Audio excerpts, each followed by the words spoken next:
नमस्कार दोस्तों, स्वागत है आप सभी लोग का आपके अपने YouTube channel live study Allahabad पर। तो दोस्तों, जैसा कि आपको पता है कि प्रत्येक शाम को 7 बजे से हम लोग TGT, PGT, GIC lecturer, LT grade, UGC net और असिस्टेंट प्रोफेसर के साथ ही साथ दोस्तों हम लोग झारखंड टीजीटी, पीजीटी को भी कवर करते हुए प्रीवियस ईयर के क्वेश्चन पेपर को देखते हैं। और इस सेशन में ऐसे प्रश्नों का भी समावेश किया जाता है जो प्रश्न इन परीक्षाओं के दृष्टिकोण से महत्वपूर्ण है। साथ ही साथ जो दोस्तों इकोनॉमिक्स की दूसरी क्लास चलती है वो लाइव स्टडी इलाहाबाद के मोबाइल एप्लीकेशन पे होता है। यहाँ पे हम लोग कंप्लीट इकोनॉमिक्स के कॉन्सेप्ट को पढ़ते हैं, अर्थात थियरी की क्लास होती है। क्योंकि थियरी दोस्तों बहुत ही इंपॉर्टेंट है। आप सभी लोग को पता है कि अगर जो आपकी थियरी कंप्लीट नहीं है तो ऐसी स्थिति में दोस्तों आपको बहुत सारे मुश्किलों का सामना करना पड़ता है। बहुत सारे प्रश्न ऐसे होते हैं कि अगर जो आपकी थियरी कंप्लीट नहीं है तो आप कवर नहीं कर पाएंगे। तो ए टू जेड कंप्लीट आपको यहाँ पे कॉन्सेप्ट पढ़ाया जा रहा है। साथ ही साथ दोस्तों आपको इकोनॉमिक्स के सभी नोट्स भी उपलब्ध कराए जा रहे हैं ताकि आप कम समय में अपना ज़्यादा रिवीजन कर पाए। इसके अतिरिक्त दोस्तों यहाँ पे आपको बहुत सारे टेस्ट सीरीज प्रोवाइड कराए जा रहे हैं जिसके माध्यम से प्रश्नों को आप अटेम्प्ट करें और उसके बाद आप देखें कि आपकी तैयारी कैसे चल रही है। आपके एग्जाम में किस प्रकार के प्रश्न पूछे जाते हैं, करंट भी आपका पूरा कवर करा दिया जाएगा। प्रीवियस ईयर के सारे क्वेश्चन पेपर भी आपको यहाँ पे मिल रहे हैं वीडियो और पीडीएफ फॉर्म दोनों में। और जो सबसे बड़ी बात है दोस्तों वो है वैलिडिटी ऑफ कोर्स जो होगी आपकी लाइफ टाइम होगी। इट मीन्स की आगामी जितनी भी परीक्षाएं होंगी, हम बात करें अगर जो एलटी ग्रेड की, जीआईसी की बात करें दोस्तों, हम अगर जो असिस्टेंट प्रोफेसर की, यूजीसी नेट की, तो हमेशा आप हमारे साथ बने रहेंगे आगामी टीजीटी परीक्षाओं की। तो हर कंटेंट को प्रोवाइड कराना मेरी जिम्मेदारी होगी। एडमिशन ओपन है, एडमिशन की फीस केवल और केवल 2000 रुपये है दोस्तों। तो 2000 रुपये आपको पेमेंट करना होगा इस नंबर पे 9415 863 873 पे, गूगल पे, फोन पे या पेटीएम के माध्यम से आप पेमेंट करेंगे और इसका स्क्रीनशॉट आपको इसी व्हाट्सएप नंबर पे सेंड करना होगा। कोई भी इंक्वायरी होगी तो इस नंबर पे आप मुझे कॉल या व्हाट्सएप मैसेज कर सकते हैं। दोस्तों अगर जो ईमानदारी से आप एप्लीकेशन पे 1 घंटे 30 मिनट पढ़ते हैं, ठीक है, 1 घंटे 30 मिनट ईमानदारी से रोज पढ़ते हैं और 2 घंटे यूट्यूब पे प्रैक्टिस करते हैं तो इतना आपके लिए मोर देन सफिशियंट होगा। सारी चीजें मेरे द्वारा प्रोवाइड कराई जा रही है, कुछ भी आपको अलग से परचेज करने की जरूरत नहीं पड़ेगी, ठीक है। इसके अतिरिक्त अगर जो केवल आपको इकोनॉमिक्स का नोट चाहिए तो 500 रुपीज पेमेंट करके लाइफ टाइम की वैलिडिटी के साथ आप इकोनॉमिक्स का नोट्स प्राप्त कर सकते हैं। झारखंड टीजीटी, पीजीटी का भी नया बैच प्रारंभ हो गया है दोस्तों। यहाँ भी तो वो सारी सुविधाएं दी जाएंगी आपको जो यूपी, पीजीटी और टीजीटी में मिल रहा है। तो 2000 रुपये पेमेंट करके आप ज्वाइन कर सकते हैं। इसके अतिरिक्त टेस्ट सीरीज तैयार कर दिया गया है। अगर जो आप तैयारी कर रहे हैं और आपको अपना इवेल्युएशन करना है कि आपकी तैयारी कैसी चल रही है और आपके एग्जाम में किस प्रकार से प्रश्न आते हैं, तो यहाँ पे 10 टेस्ट सीरीज आपको दिए जाएंगे और 1250 प्रश्नों का यहाँ पे संग्रह आपको पीडीएफ भी प्रोवाइड कराया जाएगा, ठीक है। चलिए आगे मूव करेंगे। प्रीवियस ईयर के सारे क्वेश्चन अगर जो आपको चाहिए वीडियो फॉर्म में और पीडीएफ फॉर्म में तो दोनों उपलब्ध हो जाएंगे, उसके लिए भी आप इंक्वायरी कर सकते हैं। लेकिन अगर जो आप कॉन्सेप्ट की क्लास ज्वाइन किए हैं तो आपको कहीं से भी कोई भी अतिरिक्त ना ही टेस्ट सीरीज, ना ही नोट्स और ना ही दोस्तों आपको प्रीवियस ईयर के क्वेश्चन पेपर अलग से परचेज करने की जरूरत नहीं है। मेरे द्वारा जितनी भी चीजें दी जाएंगी सारी चीजें बैच के अंतर्गत दी जाएंगी। कोई भी इंक्वायरी होगा तो ये जो नीचे नंबर आ रहा है ना, ये जो नीचे नंबर आ रहा है इस नंबर पे आप मुझे कॉल कर सकते हैं या व्हाट्सएप मैसेज कर सकते हैं। चलिए अपने सेशन की तरफ मूव करेंगे। पहला प्रश्न ये रहा कि निम्नलिखित में से कौन से अर्थशास्त्री क्लासिकल स्कूल से संबंधित नहीं है। कौन सा इसमें से क्लासिकल अर्थशास्त्री नहीं है, बेसिकली आपको बताना है। गुड इवनिंग एवरीबॉडी, बिल्कुल ठीक है। चलिए ऑप्शन नंबर, जैसा कि मैं देख पा रहा हूँ कि कुछ लोग सी के तरफ जा रहे हैं और कोई भाई, बहुत सारे लोग सी के तरफ जा रहे हैं, ठीक है। चलिए आराम से इस प्रश्न का उत्तर करिए और एक बार वीडियो को लाइक और शेयर कर दीजिए और जिन लोगों ने भी चैनल को सब्सक्राइब नहीं किया है चैनल को सब्सक्राइब जरूर कर लीजिए। तो जैसा कि मैं देख पा रहा हूं दोस्तों कि आपका उत्तर क्या आ रहा है, डी आ रहा है। तो जितने लोग भी डी बोल रहे हैं सभी लोग का उत्तर यहाँ पे दोस्तों बिल्कुल ठीक हो जाएगा कि कौन सा इसमें से क्लासिकल अर्थशास्त्री नहीं है दोस्तों, वो है रॉबर्ट सोलो, ठीक है। तो सोलो साहब दोस्तों आप सबको पता होगा कि ये हेरल्ड डोमर मॉडल के बाद आते हैं, ठीक है। तो ऑप्शन नंबर जितने लोग भी डी बोल रहे हैं सभी लोग का उत्तर यहाँ पे बिल्कुल ठीक हो जाएगा, ठीक है। अगला प्रश्न, निम्नलिखित में से नोबेल पुरस्कार प्राप्त करने वाले अर्थशास्त्री को इंगित करिए। ऐसा कौन सा अर्थशास्त्री था जिसने नोबेल प्राइज पाया था आपको बताना है। ठीक है, बिल्कुल ठीक है। क्या उत्तर होगा भाई? चलिए, बिल्कुल ठीक है। एक पुस्तक का नाम आपको याद रखना चाहिए, ठीक है। फ्रीडम इज डेवलपमेंट, ठीक है। स्वतंत्रता ही क्या है? विकास है। फ्रीडम इज डेवलपमेंट, ये किसकी पुस्तक है भैया? ये पुस्तक है अमर्त्य सेन साहब की। और अमर्त्य सेन साहब ने 1998 में दोस्तों कल्याणकारी अर्थशास्त्र के लिए नोबेल प्राइज प्राप्त किया था। तो जितने लोग भी बी बोल रहे हैं सभी लोग का उत्तर बिल्कुल ठीक है। अगला, निम्नलिखित में से कौन सा सुमेलित नहीं है? इसमें से कौन सा ऐसा है जो सुमेलित नहीं है, बेसिकली आपको बताना है। चलिए बताइए कौन सा सुमेलित नहीं है। ठीक है, चलिए, बिल्कुल ठीक है, बिल्कुल ठीक है। निम्नलिखित में से कौन सा सुमेलित नहीं है? तो जैसा कि मैं देख पा रहा हूं कि आपका उत्तर आना स्टार्ट हो चुका है। बहुत सारी गलतियां हो रही हैं, बहुत सारी गलतियां हो रही हैं। चलिए आराम से इस प्रश्न का उत्तर करिए। ऑप्शन नंबर क्या होगा भाई? तो जितने लोग भी यहाँ पे क्या बोल रहे हैं, यार गलती क्यों कर रहे हैं? ये प्रश्न गलत करने वाले हैं क्या? इतने सारे लोग गलत कर रहे हैं। ये प्रश्न गलत करने वाले हैं क्या? गलत करने वाले बिल्कुल नहीं है भैया। जो लियोनतीफ साहब थे, इन्होंने आगत निर्गत तालिका की बात की थी, नहीं याद आ रहा है क्या? आगत निर्गत तालिका लियोनतीफ साहब दिए थे ना। और यहाँ पे उत्पाद निर्गम सिद्धांत की बात कर रहा है। तो डी होगा ना दोस्तों। वर्गर्सन सैमुअल्सन सैमुअल्सन जो है वो सामाजिक कल्याण फलन से संबंधित है। कॉल्डार साहब हिग्स क्षतिपूर्ति मापदंड से संबंधित है। एरो साहब असंभावित सिद्धांत से संबंधित है। तो इजी सी बात है, गलती क्यों हो रही है इतनी? अगला प्रश्न ये रहा कि प्रतियोगी बाजार में एक व्यक्तिगत फर्म के उत्पादन के लिए मांग वक्र का आकार क्या होगा? जो लोग कल का सेशन ज्वाइन किए थे उनसे ये बिल्कुल आसान नहीं किया जा सकता है कि आप इस प्रश्न का उत्तर करें, ठीक, गलत करें, ठीक है। इस प्रश्न का आप उत्तर गलत करें अगर जो आप कल का सेशन ज्वाइन किए हैं तो नहीं करने चाहिए, ठीक है। क्या होगा भाई बताइए इस प्रश्न का उत्तर। चलिए, बिल्कुल ठीक है, बिल्कुल ठीक है। ऑप्शन नंबर क्या बोल रहे हैं? ये बोल रहे हैं, ये बोल रहे हैं ना, बिल्कुल ठीक बोल रहे हैं भैया कि एक प्रतियोगी बाजार में एक जो व्यक्तिगत फर्म होता है इसके उत्पाद के लिए मांग वक्र का जो आकार होता है वो क्षैतिज सीधी रेखा में। थोड़ा भी इकोनॉमिक्स पढ़े होंगे तो यहाँ पे आप दो डायग्राम पढ़े होंगे। एक ये पढ़े होंगे उद्योग का और दूसरा पढ़े होंगे एक उद्योग में किसी एक फर्म का। तो ये उद्योग है जिस जहाँ पे प्राइस को निर्धारित करती है, मतलब कीमत को निर्धारित करती है। इसी कीमत पर एक फर्म जितनी चाहे उतनी उत्पादन की वस्तुएं अपनी वस्तुओं को मार्केट में क्या कर सकता है? बेच सकता है। तो option number A this is the right answer हो जाएगा। अगला, मांग के नियम के अनुसार एक वस्तु के लिए मांग वक्र कैसा होगा? चलिए भैया, ये अब देखिए जो लोग भी एप्लीकेशन पे पढ़ रहे हैं ना दोस्तों, बहुत सारी चीजें ऐसी है जो पढ़ा दी गई हैं और बहुत सारी चीजें अभी ऐसी भी हैं जो नहीं पढ़ाई गई। तो आप मान के चलिए कि 50 से 60% प्रश्न तो आपको बहुत आराम से क्लियर होने चाहिए। और मैं विश्वास से कह रहा हूँ जितना मेरे द्वारा एप्लीकेशन पे दिया जा रहा है, जितनी भी थियरी मैं पढ़ा रहा हूँ, बार बार उसको रिपीट करिए। जितना पढ़ा रहा हूँ उतना सफिशियंट है, बहुत ज्यादा है, ठीक है। वहां पे जो टेस्ट सीरीज दे रहा हूँ उसको बार बार अटेम्प्ट करिए। जो नोट्स दे रहा हूँ बार बार उसको पढ़िए। प्रीवियस ईयर क्वेश्चन को बार बार देखिए, ठीक है। यूट्यूब पे मेरे क्वेश्चन को बार बार सॉल्व करिए। कहीं इधर उधर से कुछ भी आने वाला नहीं है, सब कुछ दोस्तों आपका क्लियर होने वाला है, ठीक है।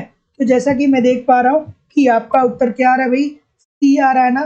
तो जितने लोग भी सी की तरफ बोल रहे हैं सभी लोग का उत्तर यहाँ पे बिल्कुल ठीक हो जाएगा कि ये नीचे की तरफ ढाल वाला होता है, ठीक है। क्यों नीचे की तरफ ढाल वाला होता है भैया? क्योंकि मांग व कीमत में, याद आ रहा है कि नहीं, मांग व कीमत में क्या होता है दोस्तों? व्युत्क्रमानुपाती संबंध होता है। मांग व कीमत में व्युत्क्रमानुपाती संबंध होता है। इसका मतलब क्या है कि अगर जो किसी वस्तु की मांग क्या हो रही है दोस्तों, अगर जो किसी वस्तु की कीमत बढ़ रही है तो मांग में कमी आएगी। और अगर जो किसी वस्तु की कीमत में कमी आ रही है तो मांग में क्या होगी, वृद्धि होगी। यही तो होगा ना। तो option number see this is the right answer हो जाएगा। अगला, कुटीर उद्योग वे उद्योग होते हैं जिसमें प्रयुक्त होता है। चलिए, लघु एवं कुटीर उद्योग जब भी आपके सामने आए तो आपको एक प्रश्न याद आना चाहिए कि ये बताइए सर कि अगर जो भारत की प्रति व्यक्ति आय सुधारना है तो सबसे महत्वपूर्ण कदम क्या है। तो भारत की अगर जो प्रति व्यक्ति आय आपको सुधारनी है तो लघु एवं कुटीर उद्योग को आपको क्या करना चाहिए, बढ़ावा देना चाहिए। क्यों देना चाहिए, ताकि लोग क्या हो सके, आत्मनिर्भर बन सके, वो खुद अपने व्यवसाय को संचालित कर सके। ठीक है, तो ऑप्शन नंबर जैसा कि मैं देख पा रहा हूँ, क्या बोल रहे हैं भाई, सी बोल रहे हैं ना। थोड़ा मुझे आप कमेंट करके बताइए, लघु एवं कुटीर उद्योग के थोड़ा मुझे उदाहरण कमेंट करके बताइए। पढ़ते तो बहुत ज्यादा सर लघु एवं कुटीर उद्योग, लघु एवं कुटीर उद्योग, लेकिन आप मुझे उदाहरण दीजिए कि लघु एवं कुटीर उद्योग के कौन कौन से उदाहरण होते हैं। ठीक है, तो जैसा कि मैं देख पा रहा हूँ कि आपका उत्तर क्या है भैया, पूंजी की कम मात्रा होती है एवं स्वयं के संसाधन होते हैं। ठीक है, संसाधन जो होंगे वो हमारे स्वयं के होंगे। ठीक है, संसाधन जो होंगे वो हमारे स्वयं के होंगे और उसकी लागत जो होगी वो बहुत कम होगी। जैसे कि हम आपसे कहें कि आपके गांवों में कुछ लोग ऐसे भी होते हैं जिनके पास बांस होता है, बांस समझते होंगे आप लोग। ठीक है, बांस समझते होंगे ना। तो उनके पास संसाधन तो है, बांस तो है, और बांस से वो क्या बनाते हैं, बांस से वो क्या बनाते हैं, टोकरी बनाते हैं।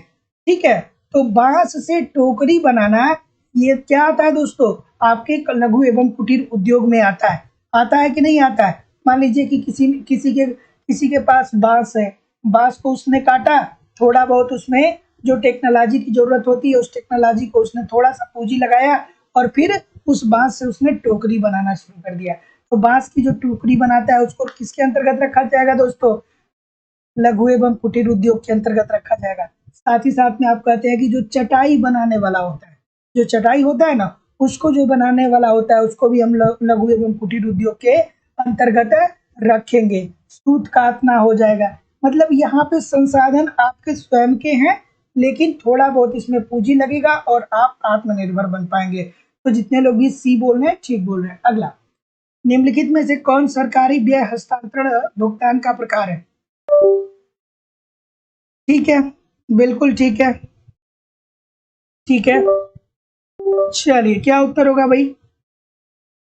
हाँ बिल्कुल ठीक है, आप लोग की बात बिल्कुल सही है, जितने लोग भी बोल रहे हैं बिल्कुल ठीक है।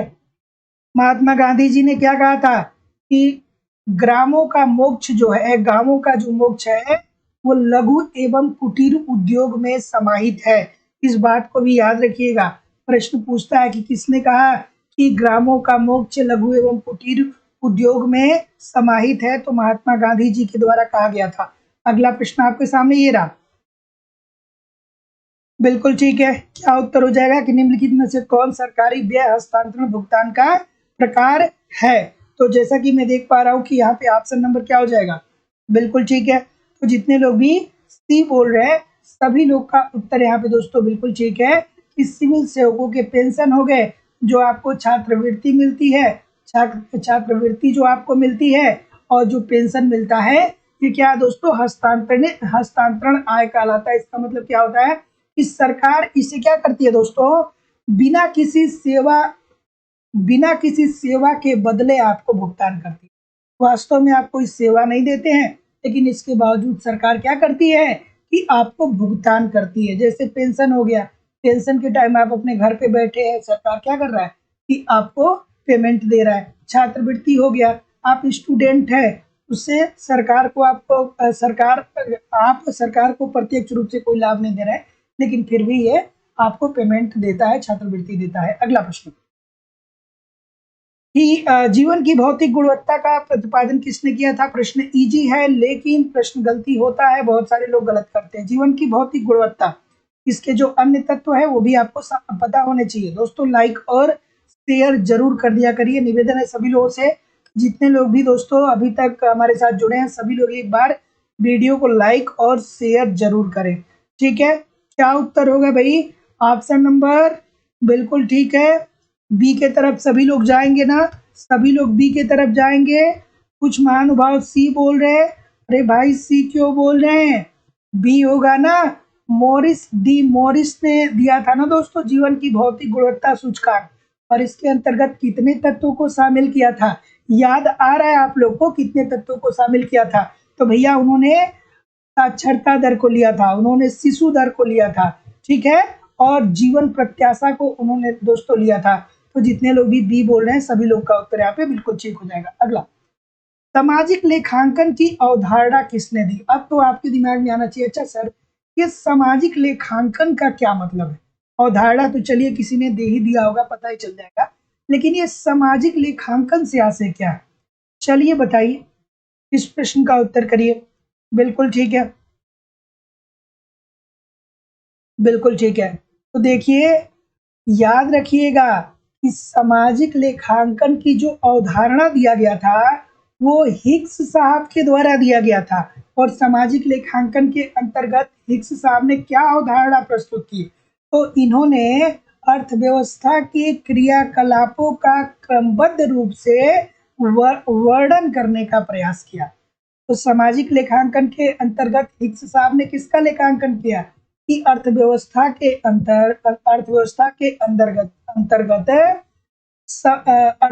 के अंतर्गत एक देश की आर्थिक क्रियाकलापों का क्रमबद्ध अध्ययन किया। तो कभी भूलना नहीं चाहिए, ठीक है। अगला, निम्नलिखित वस्तुओं में से किसकी मांग की कीमत लोच सबसे कम है? बच्चों वाला प्रश्न है, लेकिन इस प्रश्न को मैं बार बार आपको इसलिए लेके आता हूँ ना कि मांग की लोच की जो अवधारणा है उसको समझने में ये प्रश्न आपको बहुत ज्यादा महत्व वो क्या करेगा, बहुत ज्यादा हेल्प करेगा, ठीक है। ठीक है, अगर जो कीमतों में अनुपातिक परिवर्तन होता है तो उसमें मांग में किस तरीके से अनुपातिक परिवर्तन होता है, यही तो मांग की लोच है। मांग की लोच बच्चों वाला है, बस ये है कि प्रश्न थोड़ा सा शब्द जो है वो ऐसे हैं जो लोगों को लगता है अरे ये क्या होता होगा। भाई बहुत छोटी सी बात है, कीमतों में अगर जो परिवर्तन आता है तो मांग में किस तरीके से परिवर्तन आता है, यही तो हम मांग की लोच के को देखते हैं। मांग के लोच के 3 प्रकार होते हैं, कौन कौन से होते हैं कमेंट करके मुझे बताइए, ठीक है।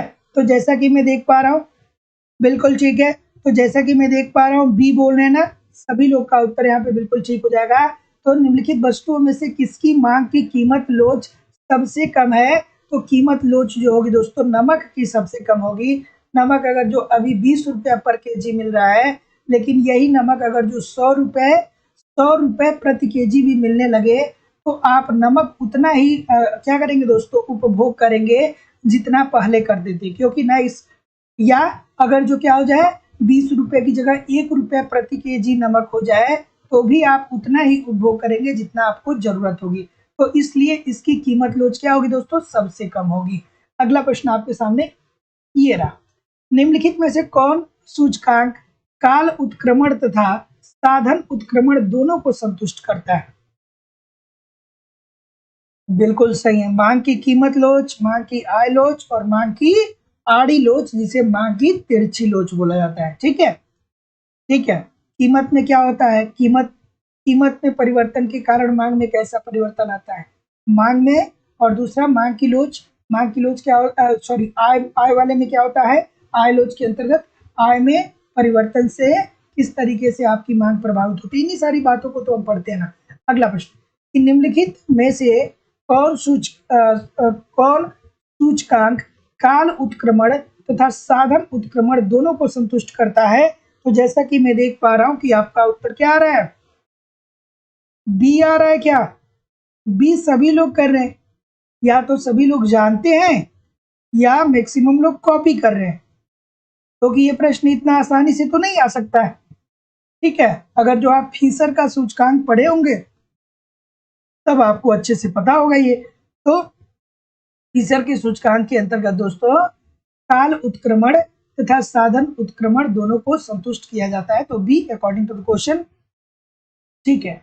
अगला, विलासिता की वस्तु की मांग की आय लोच कैसी होगी? देखिए, ठीक है, इस प्रश्न का उत्तर करिए। विलासिता की वस्तु, जब भी आपके सामने विलासिता की वस्तु आए तो फिर आपके ध्यान में आना चाहिए अच्छा ऐसी वस्तुएं जिसका उपभोग हमको बहुत जरूरी नहीं है, जीवन जीने के लिए ये जरूरी नहीं है, लेकिन फिर भी हम इसका उपभोग इसलिए करते हैं ताकि हमको क्या मिल सके, सुविधा मिल सके, हमको आनंद मिल सके।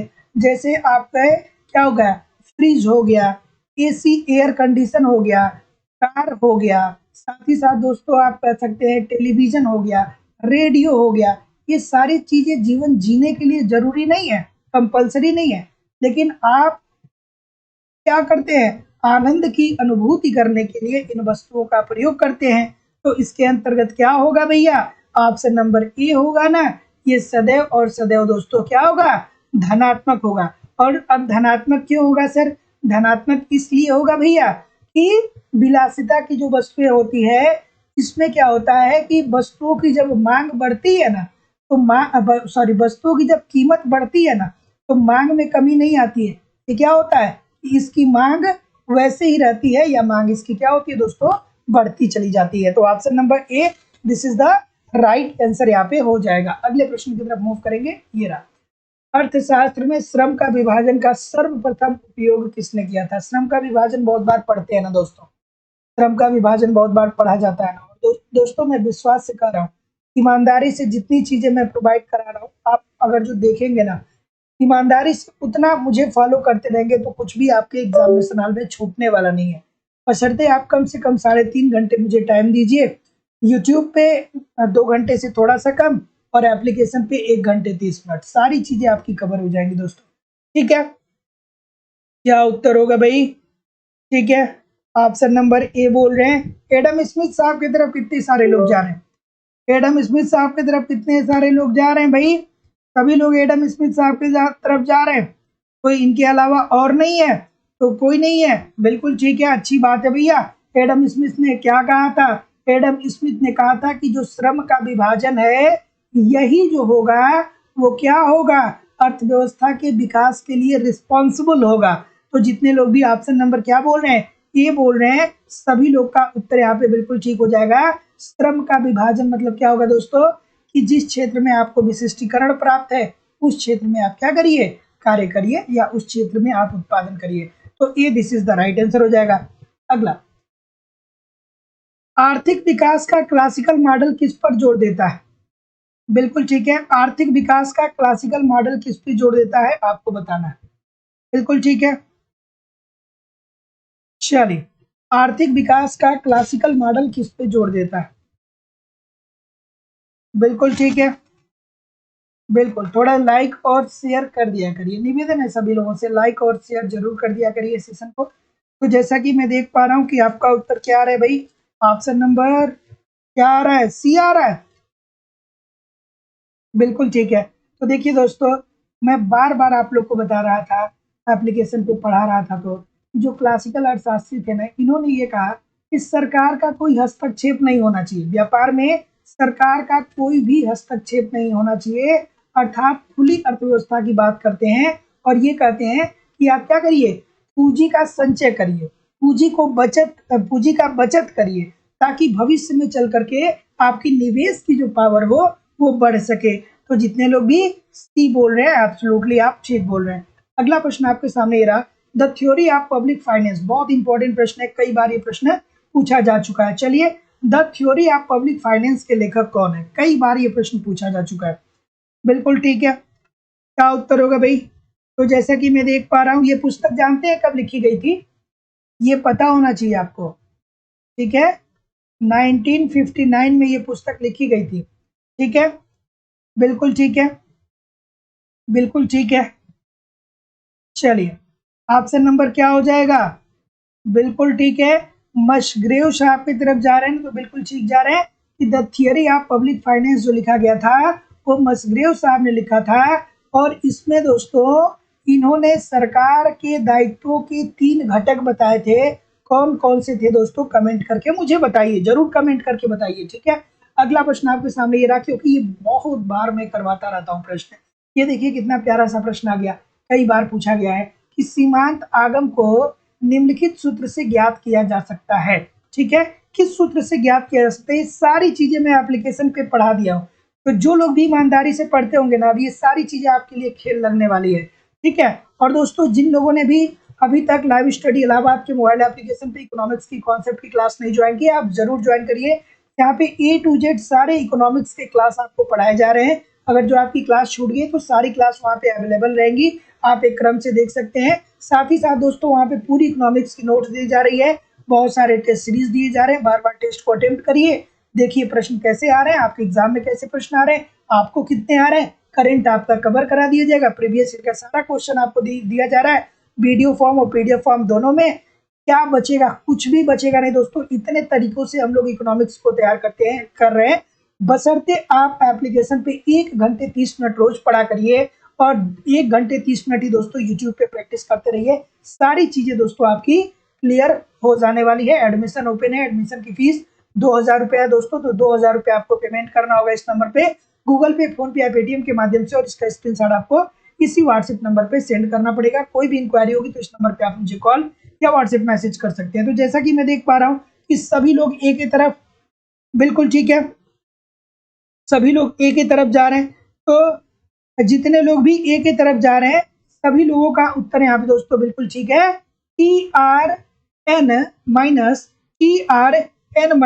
तो absolutely option number A according to the question this is the right answer हो जाएगा। ये TRN का मतलब क्या होता है दोस्तों? nवीं इकाई से मिलने वाली सीमांत आगम, ठीक है। तो जितने लोग भी ऑप्शन नंबर क्या बोल रहे हैं, ये बोल रहे हैं, ठीक बोल रहे हैं। अगला, बिल्कुल ईमानदारी से अगर जो एप्लीकेशन पे 1 घंटे 30 मिनट रोज पढ़ेंगे ना, तो आपके एग्जाम होने के 10 दिन पहले ही आपका क्या हो जाएगा, कोर्स खत्म हो जाएगा, ठीक है। वहाँ पे जितनी भी क्लासेस है 30 मिनट की है, 30 मिनट की है, मैक्सिमम 40 मिनट की है। तो क्लास भी ऐसे ही करवाई जा रही है कि जिससे आपका कंसंट्रेशन जो है वो बना रहे। चलिए अगला, खुली अर्थव्यवस्था में समग्र मांग से अभिप्राय निम्न में से किससे है? समग्र मांग से अभिप्राय क्या है भैया? चलिए बताइए इस प्रश्न का उत्तर। क्या उत्तर होगा भाई? ऑप्शन नंबर, ये आज सभी लोग एक ही तरफ जा रहे हैं, ऐसा क्या है भाई? सभी लोग एक ही तरफ जा रहे हैं, बिल्कुल ठीक है। तो जितने लोग भी यहाँ पे C+I+G प्लस ब्रैकेट में x-m की बात कर रहे हैं, सभी लोग का यहाँ पे बिल्कुल ठीक है। सी इसमें क्या है भैया? सी क्या व्यक्त करता है? उपभोग को व्यक्त करता है, तो उपभोग व्यय को व्यक्त करता है। आई क्या है दोस्तों? आई इसमें निवेश है। जी क्या है? ये सरकारी व्यय है। एक्स क्या है दोस्तों? इसमें निर्यात है। और एम क्या है दोस्तों? इसमें आयात है, ठीक है। तो ऑप्शन नंबर ए बिल्कुल ठीक हो जाएगा। अगला, परंपरावादी अर्थशास्त्र में मुद्रा पूर्ति में परिवर्तन से क्या होगा? देखिए फिर वही प्रश्न आ गया। परंपरावादी अर्थशास्त्री में अगर जो मुद्रा की पूर्ति में परिवर्तन होगा तो उससे क्या असर पड़ेगा? चलिए बताइए। बिल्कुल ठीक है, बिल्कुल। तो क्या उत्तर होगा भाई? ऑप्शन नंबर, जैसा कि मैं देख पा रहा हूं, क्या उत्तर आ रहा है? बिल्कुल ठीक है, बिल्कुल ऑप्शन नंबर ठीक है, बिल्कुल ठीक है, बिल्कुल ठीक है। किसकी याद आनी चाहिए? किसकी याद आनी चाहिए? कुछ याद आ रहा है? MV is equal to PT की याद आ रही है?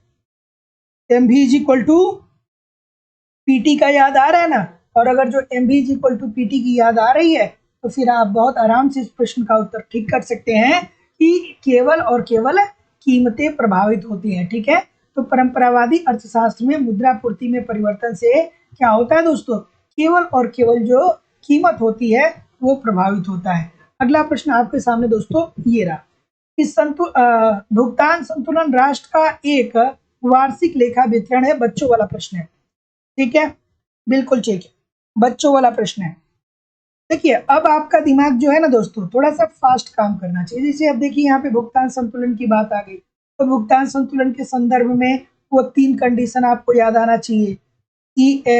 EP is equal to 1, EP जब ग्रेटर देन 1 के होता है, EP जब लेस देन 1 के होता है। भुगतान संतुलन से संबंधित और भी जितनी भी चीजें हैं वो आपको याद आना चाहिए। कब ये असंतुलित होता है ये भी याद आना चाहिए। अब दिमाग क्या होना चाहिए? थोड़ा सा फास्ट काम करना चाहिए, ठीक है। केवल ये नहीं कि प्रश्न देख लिए उत्तर बता दिए काम हो गया, ठीक है। तो अगर जो ऐसे पढ़ेंगे तो कभी कंफ्यूजन नहीं होगा। तो जैसा कि मैं देख पा रहा हूँ कि डी बोल रहे हैं ना सभी लोग का उत्तर बिल्कुल ठीक है। भुगतान संतुलन राष्ट्र की एक वार्षिक लेखा विवरण है जो एक अर्थव्यवस्था का समस्त अंतरराष्ट्रीय लेनदारियों और देनदारियों का लेखा जोखा होता है। Option number D according to the question this is the right answer हो जाएगा। अगला चलिए भाई, बहुत बच्चों वाली बात है। आईएस वक्र का ढाल कैसा होता है आपको बताइए। आईएस वक्र का ढाल कैसा होता है भाई बताइए। बिल्कुल ठीक है, बिल्कुल ठीक है। क्या याद आना चाहिए? राष्ट्रीय आय का स्तर और ब्याज की दर में व्युत्क्रमानुपाती संबंध पाया जाता है। याद आ रहा है ये डायग्राम? याद आ रहा है? बिल्कुल ठीक है। तो ये होता है दोस्तों ऋणात्मक। ठीक है, तो जितने लोग भी ये बोल रहे हैं सभी लोग का उत्तर यहाँ पे दोस्तों बिल्कुल ठीक हो जाएगा। एलएम वक्र का ढाल कैसा होता है कमेंट करके बताइए मुझे। एलएम वक्र का ढाल कैसा होता है कमेंट करके बताइए। तो आईएस वक्र का ढाल क्या होगा दोस्तों? ऋणात्मक होगा। ऐसा क्यों होता है? क्योंकि जो राष्ट्रीय आय का स्तर होता है और जो ब्याज की दर होती है इसमें क्या होगा? व्युत्क्रमानुपाती संबंध पाया जाता है। अगला चाकूधार संतुलन की समस्या संबंधित है। अब कुछ लोग तो यहाँ पे इसलिए कंफ्यूज हो जाएंगे कि वो सोचेंगे अच्छा सर चाकूधार तो पता है किसने दिया था, लेकिन ये तो कह दिया कि समस्या संबंधित है। तो एक झटके में आप क्वेश्चन को पढ़ेंगे तो आपको लगेगा कि अच्छा हो सकता है कि हैरेड डोमर मॉडल की किसी ने क्या की हो, आलोचना की हो, तो इसलिए यहाँ पे समस्या की बात कर रहा है। ठीक है, इन सारी बातों को आप समझिएगा। बिल्कुल ठीक है। एलएम जो होता है वो क्या होता है? पॉजिटिव होता है। आईएस क्या होता है? निगेटिव होता है। बिल्कुल ठीक है। क्या उत्तर होगा भाई? चलिए, तो जैसा कि मैं देख पा रहा हूं क्या उत्तर आ रहा है? ए अगेन। आज आज सारे प्रश्नों का उत्तर ए ही होने वाला है क्या? सारे प्रश्नों का उत्तर ए ही होने वाला है क्या बताइए। तो जितने लोग भी ए बोल रहे हैं भाई बहुत अच्छा बोल रहे हैं, हैरेड मॉडल। ठीक है, तो जितने लोग भी ऑप्शन नंबर ए बोल रहे हैं सभी लोग का उत्तर बिल्कुल ठीक है। G N is equal to G W is equal to G A याद आ जाना चाहिए था आपको। ठीक है, तो ऑप्शन नंबर क्या हो जाएगा? A, this is the right answer हो जाएगा। अगला सोलो साहब आ गए। हैरेड डोमर के बाद सोलो साहब आते हैं। उन्हीं की मॉडल को ये क्या करते हैं? विस्तृत रूप में प्रस्तुत करते हैं। चलिए बताइए। ठीक है, इस प्रश्न का उत्तर करिए भैया। ठीक है, चलिए सारे प्रश्नों का उत्तर ए आ रहा है तो मैं ए को चेंज कर दे, आगे से मैं क्या कर दूंगा? ए को चेंज कर दूंगा। बताइए इस प्रश्न का उत्तर भैया।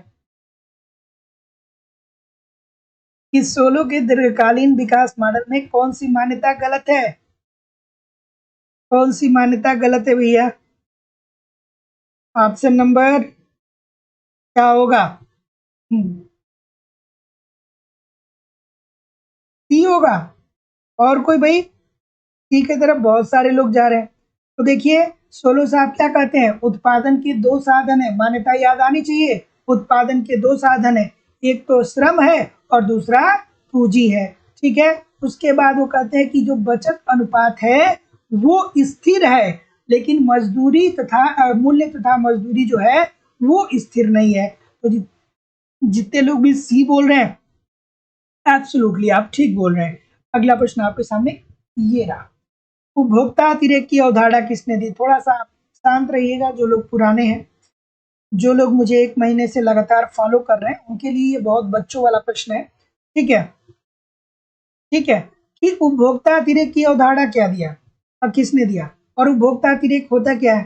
तो एक उपभोक्ता बाजार में किसी वस्तु के लिए जो मूल्य देने के लिए तैयार होता है और वास्तव में जो मूल्य देता है उसी के बीच का अंतर ही उपभोक्ता का अतिरेक होता है।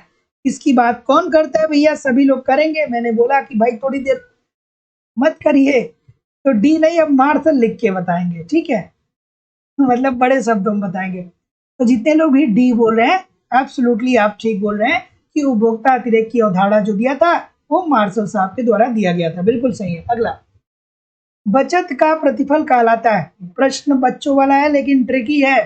प्रश्न जो है वो ट्रिकी है, आराम से करिएगा इस प्रश्न का उत्तर। प्रश्न जो है भाई वो ट्रिकी है, थोड़ा सा आराम से करिएगा इस प्रश्न का उत्तर। बिल्कुल ठीक है। बिल्कुल ठीक है, बिल्कुल ठीक है। क्या उत्तर होगा भाई? ऑप्शन ठीक है।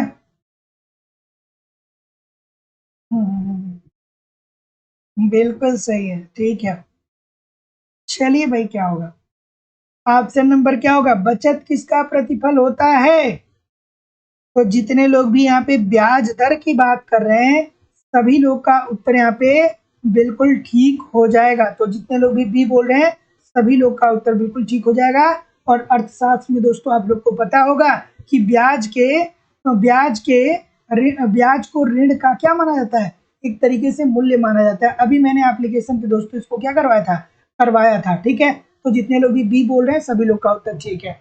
अगला, गतिमान औसत प्रयोग होता है। गतिमान औसत कब प्रयोग होता है भैया? इस बात को मुझे आप बताइए। और जो लोग लाइक और शेयर नहीं कर रहे हैं, आप क्यों लाइक शेयर नहीं कर रहे हैं भाई? निवेदन है, क्लास आपकी है, थोड़ा लाइक शेयर किया करिए, ठीक है। क्लास आप ही की तो है, लाइव स्टडी इलाहाबाद आप ही का है, ठीक है। तो थोड़ा लाइक और शेयर जरूर किया करिए। 2 घंटे की क्लास होती है, लेकिन एक लाइक और एक शेयर करने में क्या जाता है आपका? चलिए, अगला प्रश्न रहा, बताइए भाई। इस प्रश्न को करिए, देखता हूं कौन उत्तर सही करता है। बहुत सारी विविधताएं हैं, किसी का उत्तर सही नहीं है। बहुत सारी विविधताएं हैं दोस्तों। तो जितने लोग भी ऑप्शन नंबर क्या बोल रहे हैं, सी बोल रहे हैं, काल श्रेणी बोल रहे हैं, सभी लोग का उत्तर बिल्कुल ठीक है। तो जो गतिमान औसत है दोस्तों, इसका प्रयोग काल श्रेणी के अंतर्गत किया जाता है। तो ऑप्शन नंबर सी, जैसा कि मैं देख पा रहा हूँ, सभी लोग का उत्तर यहाँ पे बिल्कुल ठीक है। तो मेरी बात को ध्यान से सुनिएगा कि गतिमान औसत का प्रयोग सामान्यतः काल श्रेणी आंकड़ों के साथ अल्पकालिक उतार चढ़ाव को सुचारू बनाने और दीर्घकालिक अवधि में अपनति या चक्र को दर्शाने के लिए इसका प्रयोग किया जाता है, ठीक है। तो ऑप्शन नंबर सी बिल्कुल ठीक है। अगला, उत्पतन सिद्धांत किसने दिया था? अब इस प्रश्न को आपने कम से कम नहीं कुछ तो 50 बार देखे होंगे हमारे साथ, लेकिन कहेंगे सर ये उत्पतन, ये तो हमने कभी शब्द सुना ही नहीं। तो भाई सुन लीजिए, अगर जो कभी नहीं सुना तो आज सुन लीजिए। कम प्रचलन में है लेकिन प्रश्न पूछे जाते हैं। चलिए, उत्पतन सिद्धांत मतलब किसकी बात कर रहा है भाई? किसकी बात कर रहा है? किसकी बात कर रहा है? उत्पतन सिद्धांत मतलब किसकी बात कर रहा है? रोस्टो साहब की बात कर रहा है। The stage of economic growth की बात कर रहा है। अर्थव्यवस्था के एक विकासशील अर्थव्यवस्था के कितने चरण बताए थे? 5 चरण। पहला परंपरावादी समाज, दूसरा आत्मस्फूर्ति के पहले की अवस्था, तीसरा आत्मस्फूर्ति की अवस्था, चौथा क्या होता है दोस्तों? चौथा जो हो जाएगा वो क्या हो जाएगा दोस्तों? क्या होता है? अग्रसर की बात होती है ना। और जो 5वां हो जाएगा वो क्या होता है? अत्यधिक उपभोग की बात होती है। तो जितने लोग भी ये बोल रहे हैं, सभी लोग का उत्तर यहाँ पे बिल्कुल ठीक हो जाएगा। Option number A according to the question this is the right answer हो जाएगा। अगला प्रश्न, कि जब कोई बच्चे कभी कभी क्या होता है ना, राइट वर्ड दिमाग में चलता है बट क्या होता है, वो आ नहीं पाता। चौथी अवस्था कौन सी थी? चौथी अवस्था कौन सी थी? चौथी अवस्था कौन सी थी बताइए? ठीक है। अगला प्रश्न, कि जब दो वस्तुएं एक्स तथा वाई पूर्ण स्थापन होती हैं, तो इन दोनों में सीमांत प्रतिस्थापन की दर स्थिर होती है, और ऐसी स्थिति में तटस्थ वक्र रेखा का आकार कैसा होता है? ठीक है, क्या उत्तर हो जाएगा? किसकी ओर अग्रसर होता है? चलिए बताइए, इस प्रश्न का उत्तर क्या होगा? ऑप्शन नंबर बी की तरफ सभी लोग जा रहे हैं, बहुत अच्छी बात है। बी वाले जितने हैं, बी वाले जितने हैं, बी वाले की जितने हैं, सब गलत, सब गलत। सबको एक नंबर क्या हो जाएगा? सबका एक नंबर कट गया। ए वाले सब गलत, सॉरी बी वाले सब गलत, ए वाले जितने सब सही, ठीक है। यह एक ऋणात्मक, यह ऋणात्मक ढाल सीधी रेखा में होता है। तो जितने लोग भी ऑप्शन नंबर यहाँ पे ये बोल रहे हैं सभी लोग का उत्तर यहाँ पे बिल्कुल ठीक हो जाएगा। तो याद रखिएगा दोस्तों, अगर जो आपने लाइफ में कभी इस प्रकार की एक कोई डायग्राम पढ़ा होगा तो वहां पे आप जानते होंगे कि जब दो वस्तुएं x तथा y पूर्ण स्थापन होती हैं तो इन दोनों की सीमांत प्रतिस्थापन की दर स्थिर होती है और ऐसी स्थिति में तटस्थ वक्र रेखा का आकार क्या होता है, एक ऋणात्मक ढाल सीधी रेखा में होता है। तो जितने लोग भी ए कर रहे हैं सभी लोग का उत्तर ठीक है। और देखिए ऐसे प्रश्नों को एक लाइन में दोस्तों समझाया नहीं जा सकता है, इसीलिए मैं बोलता हूँ कि इकोनॉमिक्स की कॉन्सेप्ट की क्लास ज्वाइन करना बहुत जरूरी है। आपको लाइव स्टडी इलाहाबाद के मोबाइल एप्लीकेशन पे इकोनॉमिक्स के सभी कॉन्सेप्ट सिंपल सटीक साधारण भाषा में पढ़ाए जा रहे हैं। दोस्तों मैं विश्वास से कर रहा हूँ कि अगर जो आप एप्लीकेशन पे 1 घंटे 30 मिनट रोज पढ़ते रहे और यूट्यूब पे 1 घंटे 30 मिनट रोज प्रैक्टिस करते रहे तो कहीं भी इधर उधर से कुछ भी आपको कलेक्ट करने की जरूरत नहीं पड़ेगी। पूरी इकोनॉमिक्स की थ्योरी आपको पढ़ाई जा रही है वहाँ पे। साथ ही साथ दोस्तों आपको बहुत सारे वहाँ पे नोट्स दिए जा रहे हैं, पूरी नोट्स दी जा रही है, टेस्ट सीरीज दिए जा रहे हैं, प्रीवियस ईयर के क्वेश्चन पेपर दिए जा रहे हैं, करंट भी कवर करा दिए जाएंगे। कुछ भी आपको इधर उधर से कलेक्ट करने की जरूरत नहीं पड़ेगी दोस्तों। एडमिशन ओपन है, एडमिशन की फीस 2000 रुपये है। तो 2000 रुपये आपको पेमेंट करना होगा इस नंबर पे, गूगल पे, फोन पे या पेटीएम के माध्यम से आप पेमेंट करेंगे और इसका स्क्रीनशॉट आपको इस व्हाट्सएप नंबर पे सेंड करना होगा। कोई भी इंक्वायरी होगा तो इस नंबर पे कॉल या व्हाट्सएप मैसेज कर सकते हैं। डिस्क्रिप्शन बॉक्स में एप्लीकेशन का लिंक है, एप्लीकेशन को डाउनलोड करके वहां से डायरेक्ट भी परचेज कर सकते हैं। तो जैसा कि मैं देख पा रहा हूँ सी बोल रहे हैं भैया, सभी लोग सी बोल रहे हैं ना, तो बिल्कुल ठीक बोल रहे हैं कि उत्पादन की सर्वोत्तम परिभाषा के अनुसार उत्पादन जो होता है वो क्यों होता है, उत्पादन हम क्यों करते हैं, क्योंकि वस्तु में उपयोगिता का सृजन करके उसके मूल्यों में क्या होता है दोस्तों, वृद्धि होता है। तो option number C according to the question this is the right answer हो जाएगा। अब ठंडियों का समय आएगा तो उन्हीं वस्त्रों का क्या होगा, हमको उन्हीं वस्त्र हमारे लिए उपयोगी होंगे तो अब फर्में क्या करेंगी, उन्हीं वस्त्रों का उत्पादन करना प्रारंभ कर देंगे। ठीक है, अगला सोलो के उत्पादन फलन को विशिष्ट रूप में किस प्रकार लिखा जाता है। चलिए भैया, सोलो साहब के उत्पादन फलन को किस प्रकार से बेसिकली लिखा जाता है आपको बताना है। चलिए बताइए। और जितने लोग भी चैनल को सब्सक्राइब नहीं किया आप चैनल को जरूर सब्सक्राइब कर लीजिए और बेल आइकन को दबा दीजिए, चलिए, ताकि आपको नोटिफिकेशन मिल पाए। क्या उत्तर होगा भाई, सोलो साहब की बात हो रही है, सोलो साहब के उत्पादन फलन की बात हो रही है, बिल्कुल ठीक है। क्या उत्तर होगा, ऑप्शन नंबर क्या होगा।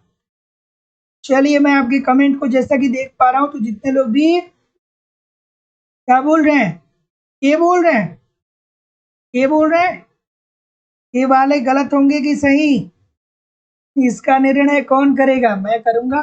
ठीक है, तो जितने लोग भी ए बोल रहे हैं सभी लोग का उत्तर एब्सोल्युटली ठीक है।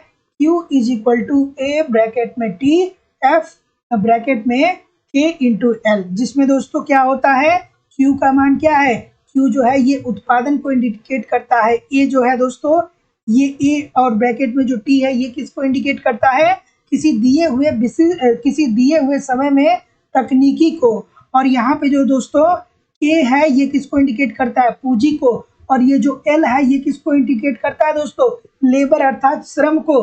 तो जितने लोग भी ए बोल रहे हैं सभी लोग का उत्तर बिल्कुल ठीक हो जाएगा। अगला चलिए, कि किस अर्थशास्त्री ने अपने विकास मॉडल में अर्धविकसित देशों में श्रम के अतिरेक को अपने विकास मॉडल का आधार बनाया।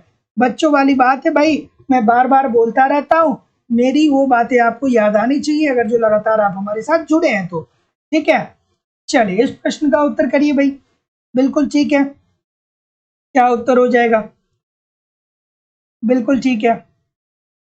क्या बात होती है भैया, क्या बात होती है, आर्थर लुइस या आर्थर लेविस, ये क्या कहते हैं, ये कहते हैं कि अर्थव्यवस्था में दो क्षेत्र हैं, एक क्षेत्र है वो है कृषि और दूसरा जो क्षेत्र है वो है उद्योग। पहला क्षेत्र कृषि है, दूसरा उद्योग है। तो कृषि में श्रम की अधिकता है, तो इन श्रमिकों जो श्रम का अतिरेक कृषि में पाया जा रहा है, इस श्रम को औद्योगिक क्षेत्र के तरफ तब तक आप ट्रांसफर करिए जब तक कि कृषि में श्रम का अतिरेक समाप्त नहीं हो जाता है, और जैसे ही कृषि में श्रम का अतिरेक समाप्त होगा उद्योग में श्रम जाएगा, वहीं से आपकी अर्थव्यवस्था जो है वो विकास के पथ पे अग्रसर हो जाएगी। ठीक है, बच्चों वाली बात थी कि नहीं थी? फिर गलत नहीं करना चाहिए।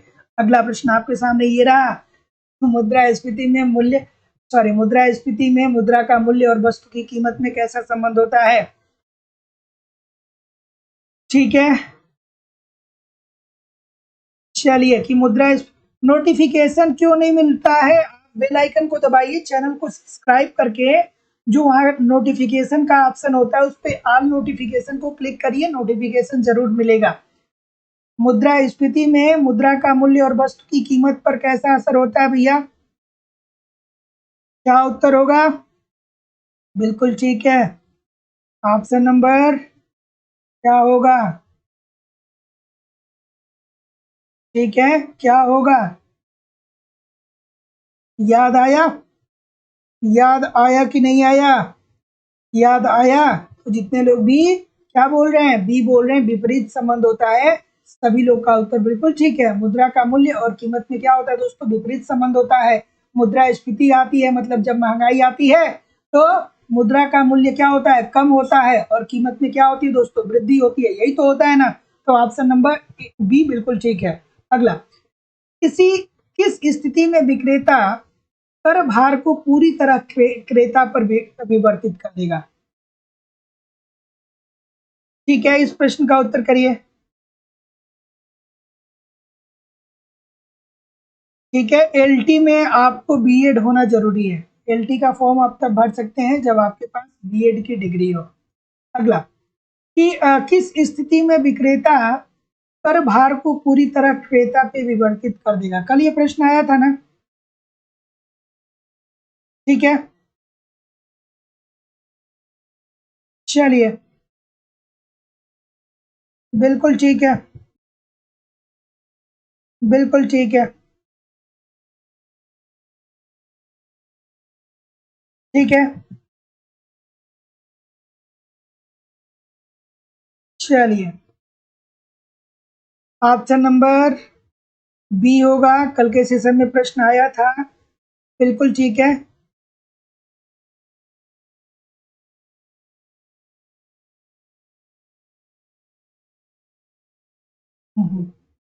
तो जितने लोग भी बी बोल रहे हैं बिल्कुल ठीक है, कि जब मांग पूर्णतः बेलोचदार हो। ठीक है, तो किस स्थिति में विक्रेता कर भार को पूरी तरह क्रेता पर विवर्तित कर देगा?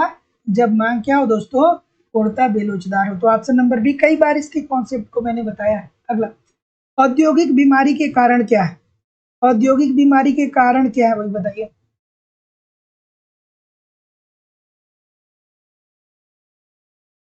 औद्योगिक बीमारी के कारण क्या है?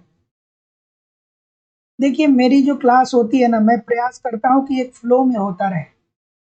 मैं ये नहीं सोचता हूँ कि आपको, मैं ये नहीं चाहता हूँ कि कोई बीच में इन्फॉर्मेशन दे। इन्फॉर्मेशन चाहिए इस नंबर पे आप मुझे डायरेक्ट व्हाट्सएप कर दीजिए, सारा इन्फॉर्मेशन आपको दे दिया जाएगा। ठीक है, क्योंकि क्या है कि बीच में जब बात होने लगेगी ना, तो जो माइंडसेट होता है ना कुछ चीज़ें बताने का, वो माइंडसेट कहीं इधर उधर चला जाता है।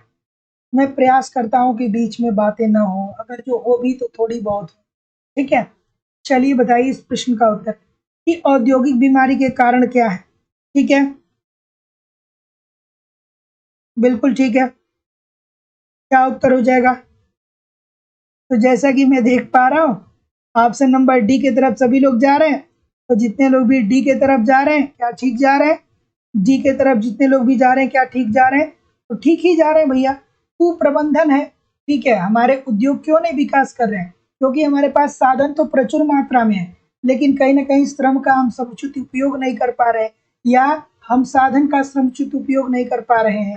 ठीक है, विदेशी प्रतिस्पर्धा का बढ़ता प्रभाव, बिल्कुल ठीक है। विदेशी प्रोडक्ट जो है वो ज्यादा प्रभावी हो रहे हैं हमारे अर्थव्यवस्था में। और क्षमता का अपूर्ण विदोहन, बिल्कुल ठीक है। तो जितने लोग भी जी बोल रहे हैं सभी सही है, सभी लोग का उत्तर यहाँ पे बिल्कुल ठीक हो जाएगा। अगला, ठीक है, चलिए,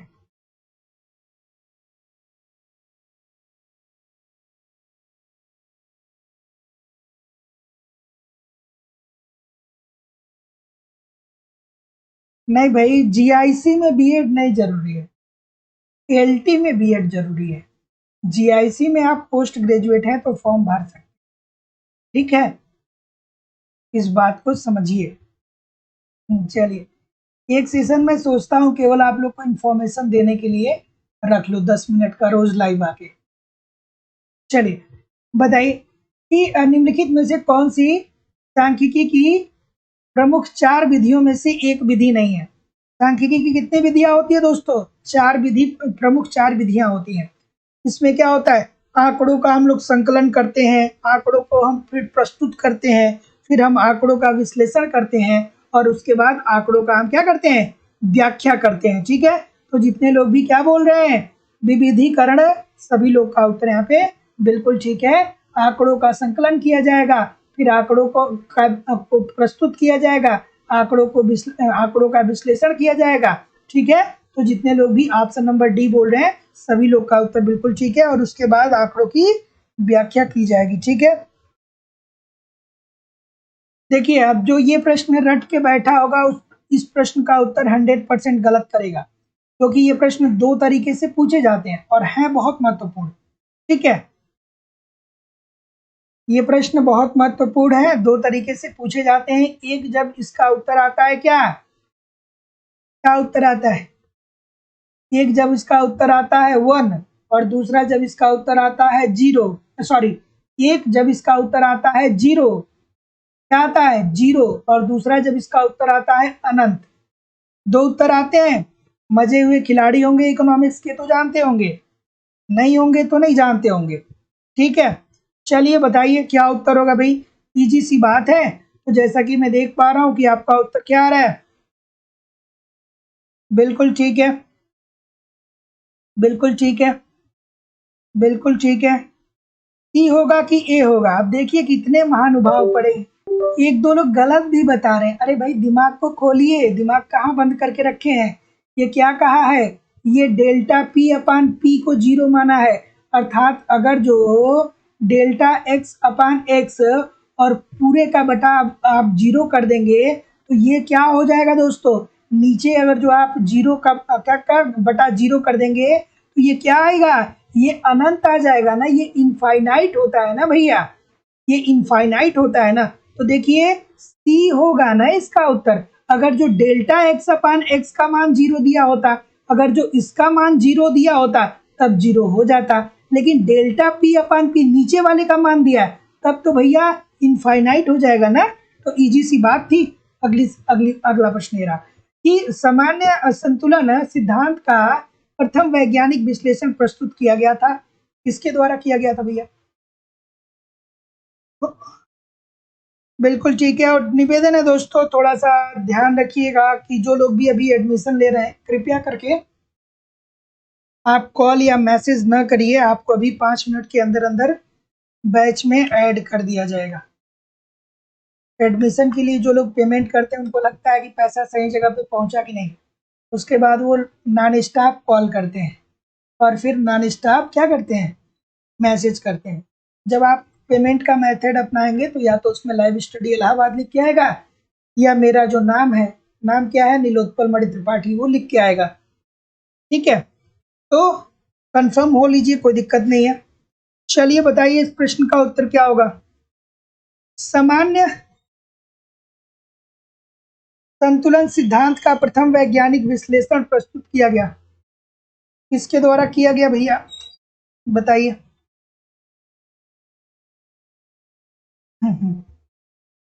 चलिए क्या उत्तर होगा, ऑप्शन नंबर, वॉलरस की तरफ कितने लोग जा रहे हैं, सब सही। वॉलरस की तरफ जितने जा रहे हैं सब के सब सही। ठीक है, तो सामान्य संतुलन सिद्धांत का प्रथम वैज्ञानिक विश्लेषण जो किया गया वो वॉलरस साहब के द्वारा किया गया था। तो option number C according to the question this is the right answer हो जाएगा। इनकी एक पुस्तक का नाम है, उसी में इन्होंने सामान्य संतुलन की बात की थी। पुस्तक का नाम था एलिमेंट्स ऑफ प्योर इकोनॉमी। ठीक है, एलिमेंट्स ऑफ प्योर इकोनॉमी, और ये पुस्तक दोस्तों प्रकाशित हुई थी 1874 में। तो इस बात को भी याद रखिएगा, option number C according to the question this is the right answer हो जाएगा।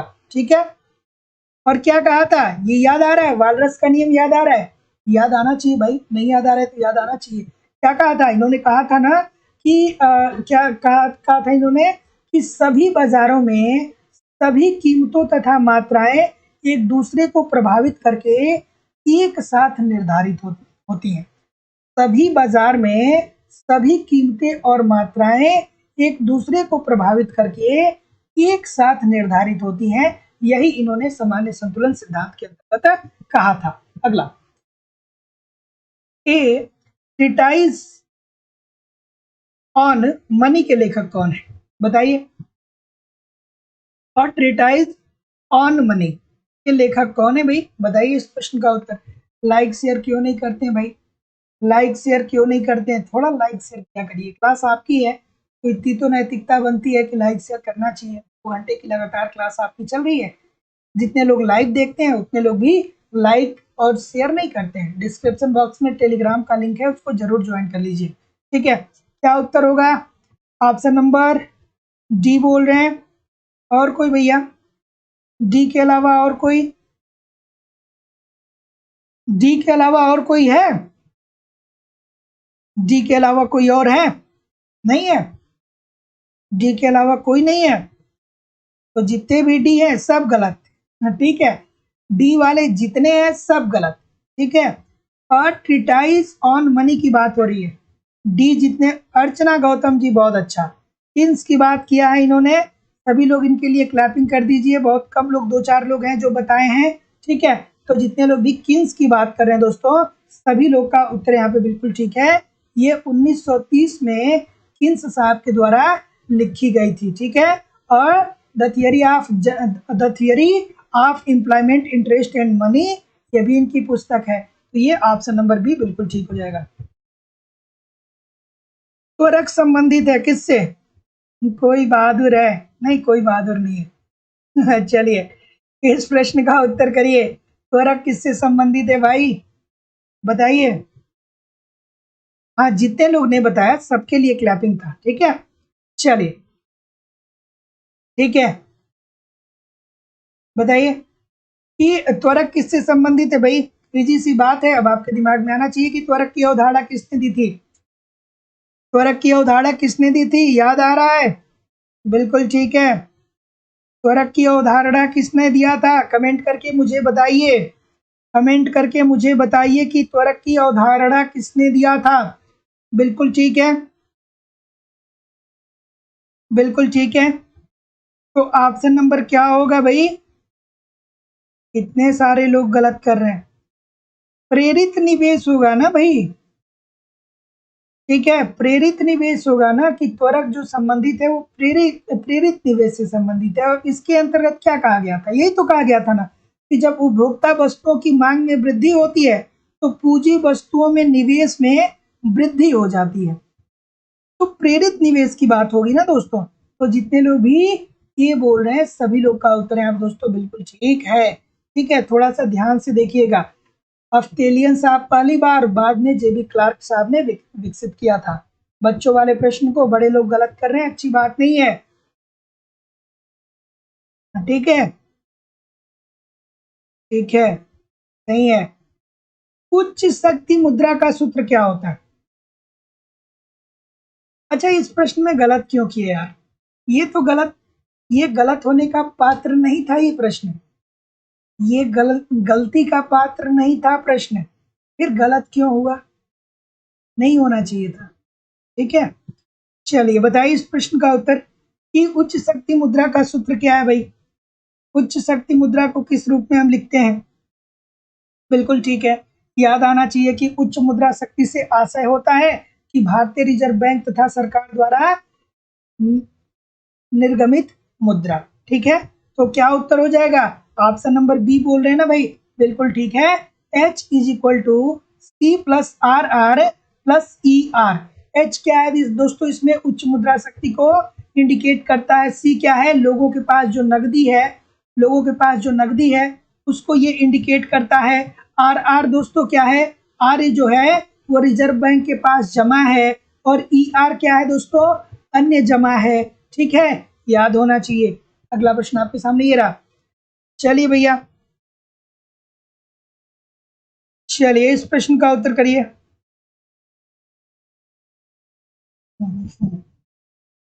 यदि ISLM मॉडल में IS वक्र दाईं तरफ स्थानांतरित होता है तो ये क्या सूचित कर रहा है? IS कैसा होता है? ऋणात्मक होता है। LM कैसा होता है? धनात्मक होता है। ISLM मॉडल अभी हम लोग पढ़ने वाले हैं। अभी हम लोग वहां पे जो आज की क्लास एप्लीकेशन पे पढ़े हैं वो केवल क्या हो रहा था, ब्याज दर के संदर्भ में हम लोग पढ़ रहे हैं। अभी ISLM मॉडल को संपूर्ण रूप से पढ़ेंगे एप्लीकेशन पे, परेशान ना होइएगा। चलिए क्या उत्तर होगा भाई? बिल्कुल ठीक है। ऑप्शन नंबर क्या उत्तर हो जाएगा? चलिए ठीक है।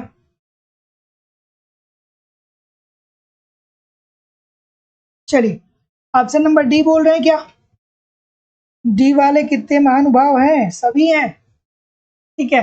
तो यदि ISLM मॉडल में IS वक्र दाईं तरफ स्थानांतरित होता है तो ये क्या सूचित करता है भैया?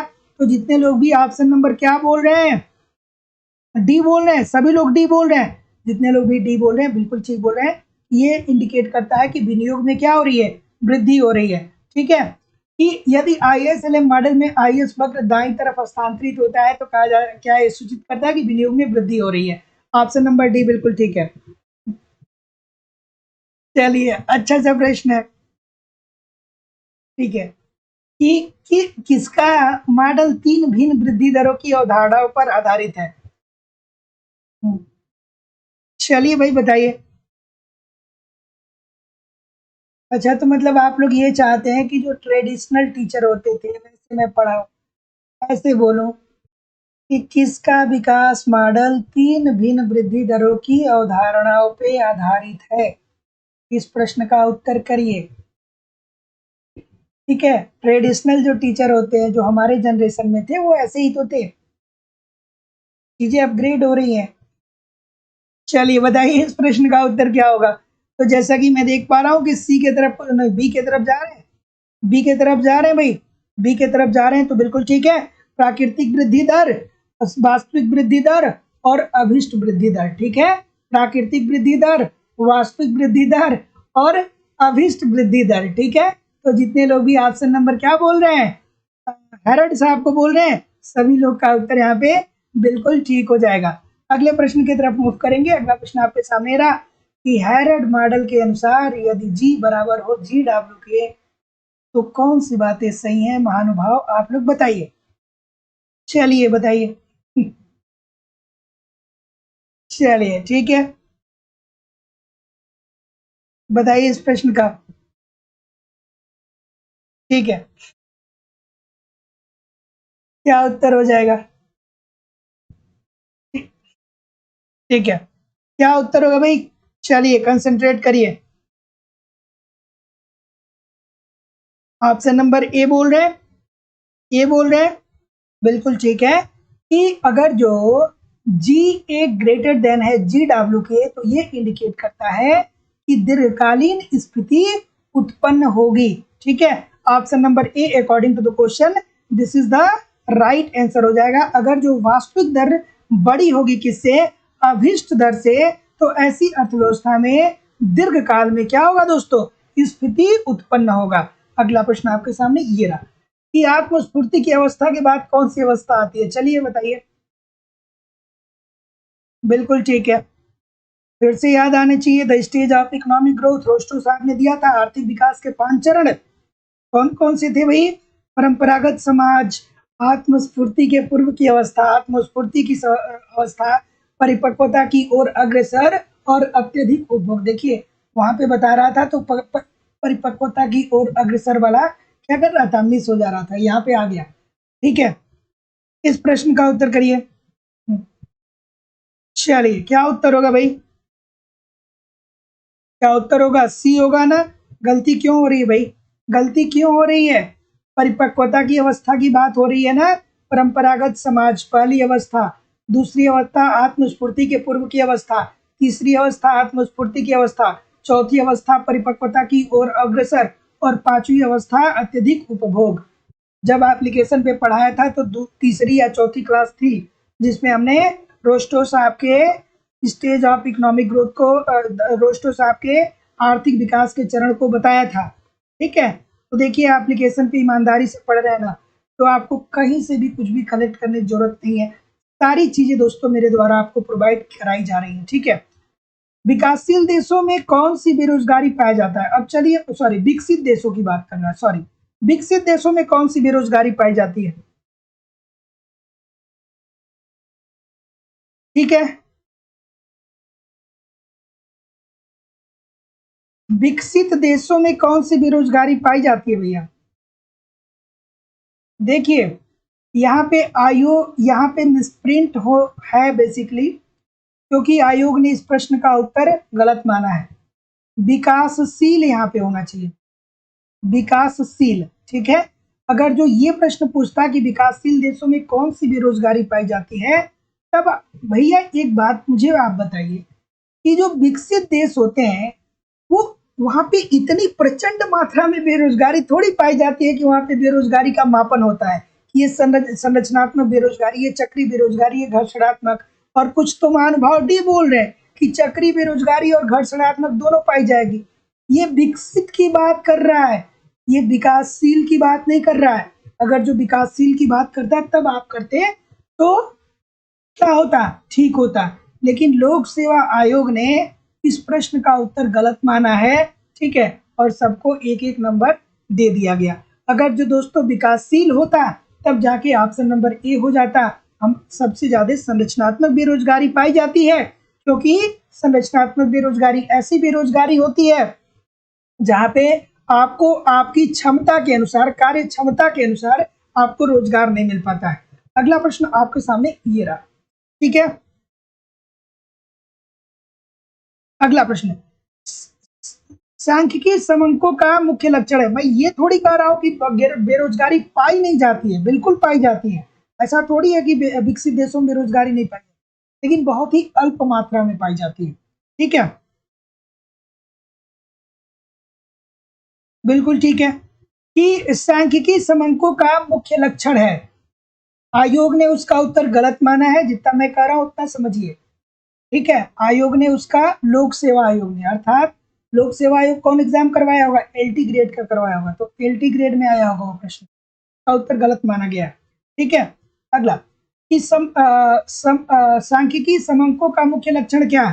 तो जैसा कि मैं देख पा रहा हूँ कि आपका उत्तर डी आ रहा है ना, तो जितने लोग भी डी बोल रहे हैं कि समंक तथ्यों के समूह होते हैं, बिल्कुल ठीक है। समंक संख्यात्मक रूप से प्रस्तुत किए जाते हैं। ठीक है, अगला है क्या भाई?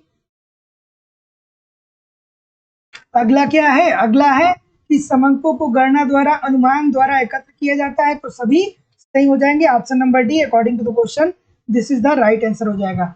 अगला प्रश्न आपके सामने ये रहा कि अनुकूलतम जनसंख्या वह होती है जो प्रति व्यक्ति आय अधिकतम, अनुकूलतम जनसंख्या वह होती है जो प्रति व्यक्ति अधिकतम आय प्रदान करती है। ये कथन किसका है?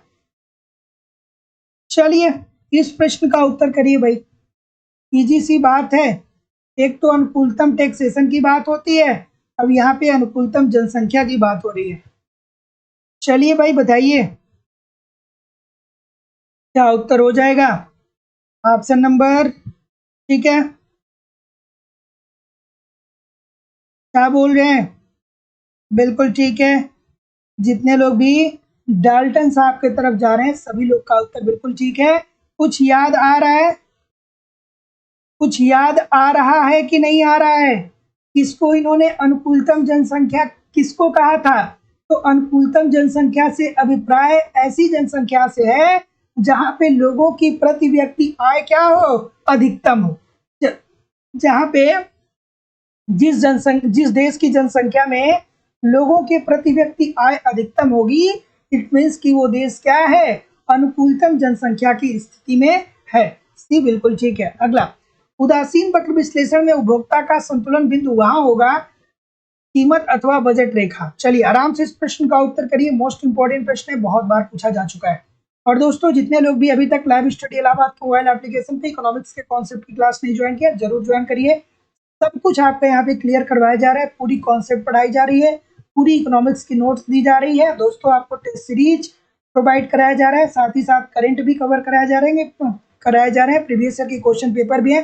सब कुछ मेरे द्वारा दोस्तों आपको दिया जा रहा है। एप्लीकेशन पे ईमानदारी से 1 घंटे 30 मिनट बिताइए, 1 घंटे 30 मिनट यूट्यूब पे बिताइए, एग्जाम आते आते सारी चीजें आपकी क्लियर हो जाएंगी।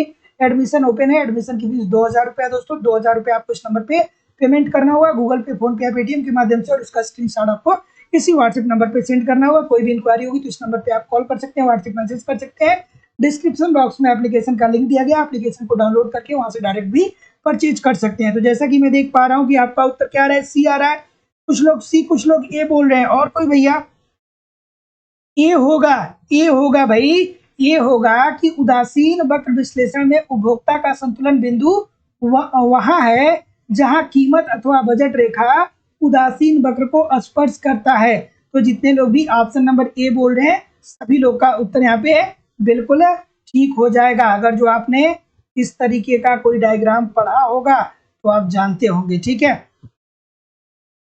अगला अगला विस्तार का गुणांक किसके द्वारा प्राप्त होता है? चलिए,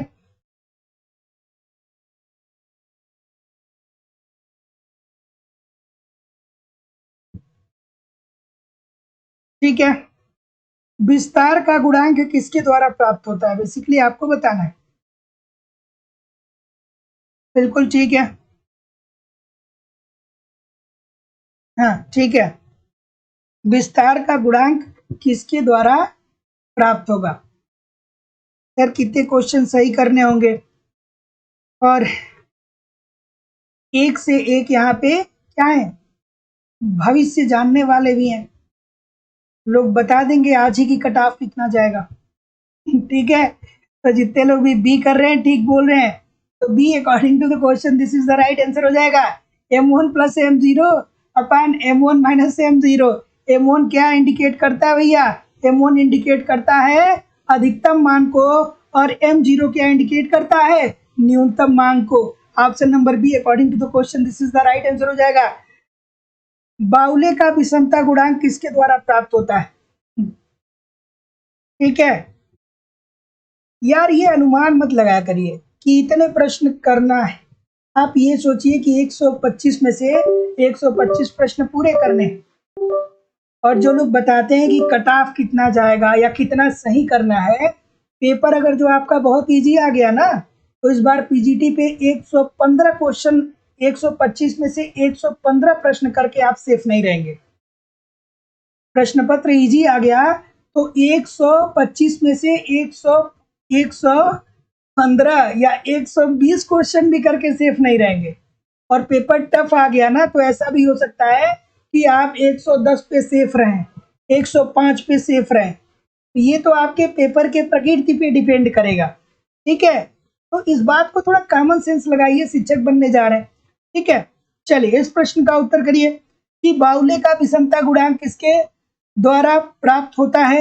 तो जैसा कि मैं देख पा रहा हूं कि आपका उत्तर क्या आ रहा है, बी आ रहा है ना। तो जितने लोग भी बी बोल रहे हैं, सभी लोग का उत्तर यहाँ पे बिल्कुल ठीक होने वाला है कि Q3 plus Q1 minus 2m upon Q3 minus Q1। Option number B according to the question this is the right answer दोस्तों हो जाएगा। अच्छा एक सेकेंड रुक जाइए, एक गलती हो गई है, एक गलती हो गई है। बिल्कुल ठीक है, एक गलती हुई है, अभी मैं सुधार कर रहा हूँ। इसमें Q3 क्या इंडिकेट करता है भैया? ये तृतीय चतुर्थांश को, ये प्रथम चतुर्थांश को। ठीक है, ये Q3 तीसरे चतुर्थांश को, और Q1 पहले चतुर्थांश को। यहाँ पे मैंने क्या बता दिया था भाई? गलत बता दिया था ना, मैंने बी बताया था क्या? यहाँ ऑप्शन नंबर ए होगा दोस्तों, m1 माइनस m0 अपान m1 प्लस m0। ओके ठीक है, तो यहाँ पे क्या होगा, क्या होगा? ऑप्शन नंबर ए होगा। बिल्कुल आपकी बात ठीक है, मैंने शायद पढ़ा सही लेकिन उत्तर गलत टिक कर दिया, शायद यही हुआ था क्या? ठीक है, तो m1 क्या इंडिकेट करता है? अधिकतम मान को, और m0 न्यूनतम मान को। ठीक है, तो ऑप्शन नंबर क्या हो जाएगा? A, this is the right answer हो जाएगा। अगला इस प्रश्न का उत्तर करिए कि राष्ट्रीय आय की गणना में किन वस्तुओं के प्रकार को सम्मिलित किया जाता है। ठीक है, इस प्रश्न का उत्तर करिए कि राष्ट्रीय आय की गणना में किन वस्तुओं के प्रकारों को सम्मिलित किया जाता है। बिल्कुल ठीक है, थोड़ा लाइक और शेयर भी दोस्तों जरूर किया करिए, निवेदन है सभी लोगों से, सभी लोगों से निवेदन है कि लाइक और शेयर किया करिए। चलिए बिल्कुल ठीक है, बिल्कुल ठीक है। क्या उत्तर होगा भाई? ऑप्शन नंबर क्या होगा? भाई इतने लोग हैं, क्यों गलत होगा? गलत नहीं होगा। और जो एक दो गलती कभी कभार हो जाती है, वो आयोग के कारण हो जाती है। ठीक है, निश्चिंत रहिए। ऑप्शन नंबर क्या होगा? सी सभी लोग कर रहे हैं। सी सभी लोग कर रहे हैं, बिल्कुल ठीक है। सी सभी लोग करेंगे, और जो लोग थोड़ा और दिमाग लगाएंगे वो ऑप्शन नंबर डी की तरफ चले जाएंगे। अरे भैया, हम राष्ट्रीय आय की गणना उत्पादित अंतिम वस्तुओं पे ही तो करते हैं ना दोस्तों। ठीक है, तो ऑप्शन नंबर सी छोटी सी बात है। अगला प्रश्न आपके सामने ये रहा। बिल्कुल ठीक है, अंतिम वस्तुओं और सेवाओं को सम्मिलित किया जाता है। और क्या? अगला प्रश्न, श्रीमती जॉन रॉबिन्सन आ गए। चलिए भाई बताइए। श्रीमती जॉन रॉबिन्सन के अनुसार स्वर्णिम युग उस बिंदु पे होगा जहां पर स्वर्णिम बिंदु कहाँ होगा भाई? चलिए बताइए इस प्रश्न का उत्तर।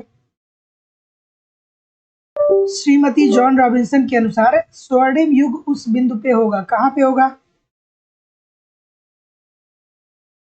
ठीक है,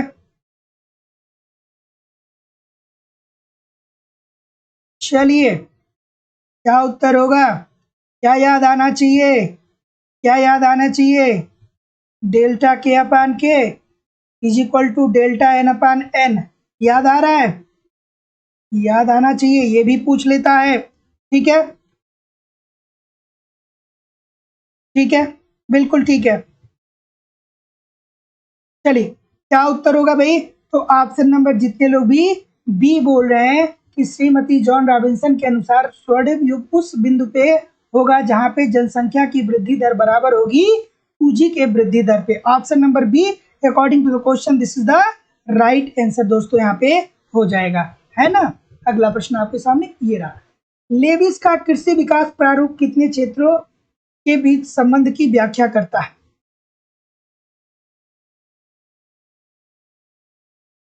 ठीक है, चलिए कि लेविस का कृषि विकास प्रारूप कितने क्षेत्रों के बीच संबंध की व्याख्या करता है?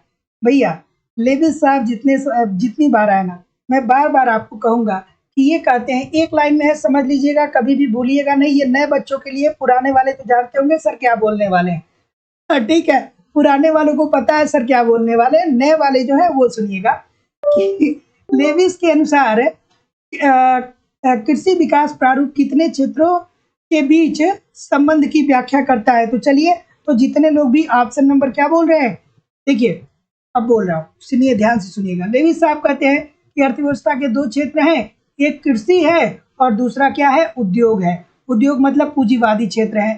तो कृषि में क्या है? कृषि में श्रम का अतिरेक पाया जाता है, यहाँ पे श्रमिकों की मात्रा बहुत ज्यादा है। तो ऐसी स्थिति में इन श्रमिकों को आप क्या करिए? उद्योगों की तरफ मूव कराइए। ठीक है, तो ये जो श्रम में अतिरेक है कृषकों का, इन ये जो श्रम अतिरेक जब तक खत्म ना हो कृषि में, तब तक उद्योगों में आप मूव कराते रहिए। और जैसे ही कृषि क्षेत्र में श्रम का आपका अतिरेक खत्म होगा, वैसे आपका उद्योग जैसे जैसे आगे बढ़ेगा, आप आर्थिक विकास के पथ पे अग्रसर हो जाएंगे। ठीक है, तो जितने लोग भी ए बोल रहे हैं, दो क्षेत्र, सभी लोग का उत्तर बिल्कुल ठीक है। अगला प्रश्न, कृषि क्षेत्र में न्यूनतम समर्थन कीमत का प्रावधान किया गया। चलिए, बिल्कुल ठीक है, बिल्कुल ठीक है, इस प्रश्न का उत्तर करिए। कृषि क्षेत्र में न्यूनतम समर्थन कीमत का प्रावधान किया गया, क्या उत्तर होगा? बिल्कुल ठीक है, न्यूनतम समर्थन कीमत, बहुत डिबेट चला, किसानों ने बहुत आंदोलन किया दोस्तों इस बात को लेकर के। ठीक है, तो किसी दिए गए वर्ष में बाहुल्य की स्थिति में कीमत को घटने से रोकना, मतलब जो कीमत आप फिक्स कर दिए उतना कीमत आपको कम से कम देना पड़ेगा। ये कृषकों की हित की सुरक्षा है, मतलब गवर्नमेंट को क्या करना पड़ेगा दोस्तों कि हमारे द्वारा उत्पादित वस्तुओं को आपको खरीदना पड़ेगा, और कृषकों को प्रोत्साहन देना। ठीक है, तो जितने लोग भी डी बोल रहे हैं, एब्सोल्युटली आप ठीक बोल रहे हैं। ILO का मुख्यालय किस नगर में स्थित है? चलिए भैया, ILO, ठीक है, ILO का मतलब क्या होता है बताइए इस प्रश्न का उत्तर। क्या उत्तर होगा भाई? ILO का मतलब क्या होगा? चलिए, तो जैसा कि मैं देख पा रहा हूं, क्या उत्तर होगा इसका मतलब? ठीक है, तो ये किसकी बात कर रहा है भैया? ये बात कर रहा है किसकी? अंतरराष्ट्रीय श्रम संगठन की बात कर रहा है। ILO मतलब अंतरराष्ट्रीय श्रम संगठन की ये बात कर रहा है। और इसका जो है दोस्तों मुख्यालय कहाँ पे स्थित है? तो ये स्थित है दोस्तों जेनेवा में। तो जितने लोग भी जेनेवा की बात बोल रहे हैं सभी लोग का उत्तर है दोस्तों बिल्कुल ठीक है। इसकी जो स्थापना हुई थी ये कब हुई थी? 1919 में हुई थी। और ये जो है ये रोजगार से संबंधित या श्रमिकों से संबंधित बातों पे विचार करता है, उनके हितों की रक्षा करता है। अगला प्रश्न आपके सामने ये रहा है, इंटरनेशनल लेबर ऑर्गेनाइजेशन। बिल्कुल ठीक है, साफ्टा संबंधित है। Ambika Kumari ji good evening, but समय से ज्वाइन करिए। समय से ज्वाइन करेंगी तो बहुत सारे प्रश्न ऐसे हैं जो आपके छूट गए। चलिए बताइए इस प्रश्न का उत्तर कि साफ्टा संबंधित है। साफ्टा किससे संबंधित है भैया? साफ्टा किससे संबंधित है बेसिकली आपको बताना है। साफ्टा किससे संबंधित है? साफ्टा का फुल फॉर्म क्या है? दक्षिण एशियाई मुक्त व्यापार समझौता। दक्षिण एशियाई मुक्त व्यापार समझौता। ठीक है, और क्या उत्तर होगा? बी होगा ना। व्यापार से जितने लोग भी बोल रहे हैं सभी लोग का उत्तर यहाँ पे बिल्कुल ठीक है। तो साफ्टा जो है दोस्तों यह जो समझौता है ये 1993 में दक्षिण एशियाई देशों में प्रशुल्क घटा करके परस्पर व्यापार को बढ़ावा देने के लिए ये समझौता किया गया। तो जितने लोग भी बी बोल रहे हैं बिल्कुल ठीक बोल रहे हैं। अगला प्रश्न आपके सामने ये रहा, करेंसी एंड फाइनेंस पर वार्षिक रिपोर्ट का प्रकाशन किसके द्वारा किया जाता है? चलिए बताइए इस प्रश्न का उत्तर भाई। बिल्कुल ठीक है, क्या उत्तर होगा भाई? और दोस्तों कृपया करके थोड़ा सा लाइक और शेयर कर दिया करिए, ठीक है? कृपया करके लाइक और शेयर जरूर कर दिया करिए, निवेदन है सभी लोगों से। बिल्कुल ठीक है, क्या उत्तर होगा भाई? ऑप्शन नंबर जैसा कि मैं देख पा रहा हूं, कोई महानुभाव ऐसा है जो योजना आयोग की तरफ जाएगा? नहीं जा रहा है, ठीक जा रहा है कि करेंसी एंड फाइनेंस पर वार्षिक रिपोर्ट का प्रकाशन किसके द्वारा किया जाता है? तो ये भैया रिजर्व बैंक ऑफ इंडिया के द्वारा किया जाता है, जिसे दोस्तों हम क्या बोलेंगे? RBI बोलेंगे। अगला, चलिए, खेल सिद्धांत के विचार का प्रतिपादन सर्वप्रथम किसने किया था? ये जो सर्वप्रथम वाला आ जाता है ना भैया, ये बहुत ज्यादा क्या करता है? माइंड में डिस्टरबेंस क्रिएट कर देता है। ये जो सर्वप्रथम वाला शब्द है ना ये बहुत परेशान करता है। एक ये सर्वप्रथम वाला, एक ये नहीं वाला, एक क्या है अभिकथन और तर्क वाला, एक अभिकथन हो गया और दूसरा तर्क हो गया, एक ये वाला, ये क्या करता है? बहुत प्रॉब्लम क्रिएट करता है। क्या उत्तर होगा? ऑप्शन नंबर ए होगा। ए बोल रहे हैं तो जितने लोग भी प्रोफेसर वान न्यूमन और मार्गस्टन की बात कर रहे हैं सभी लोग का उत्तर यहाँ पे दोस्तों बिल्कुल ठीक हो जाएगा। अगला प्रश्न, निम्नलिखित संस्थाओं में से कौन मुद्रा बाजार के संस्थाओं में शामिल है? क्या उत्तर हो जाएगा? मुद्रा बाजार के संस्थाओं में कौन सा शामिल है? इस प्रश्न का उत्तर करिए। बिल्कुल ठीक है, बिल्कुल ठीक है। देखिए दोस्तों क्या है ना कि लाइफ में सफलता सबको चाहिए, लेकिन जो सफलता मांगता है ना वो देना कोई नहीं चाहता है। इकोनॉमिक्स पढ़ते हैं तो डिमांड मांग व पूर्ति आप समझते होंगे। तो सफलता की मांग क्या है कि आपको त्याग करना पड़ेगा, आपको मेहनत करना पड़ेगा, लगे रहना पड़ेगा, थोड़ा कष्ट आएंगे, थोड़ी कभी शरीर काम नहीं करेगा, कभी थोड़ा सा क्या होगा कि तबीयत ठीक नहीं रहेगा, कभी बहुत गर्मी होगी, कभी बहुत ठंडी होगी, ठीक है, कभी बरसात होगा। इन सारी चीजों से ऊपर उठ के आपको लगातार परिश्रम करना पड़ेगा। और जब परिस्थिति आपके अनुकूल ना हो दोस्तों ना, तभी ज़्यादा मेहनत करना चाहिए। और परिस्थिति अनुकूल जब नहीं रहती है ना, तभी इंसान एक नए लक्ष्य को प्राप्त करने की चेष्टा करता है। अभी आप जब टीचर बन जाएंगे तो आपकी लाइफ क्या हो जाएगी? एक टीचर की हो जाएगी।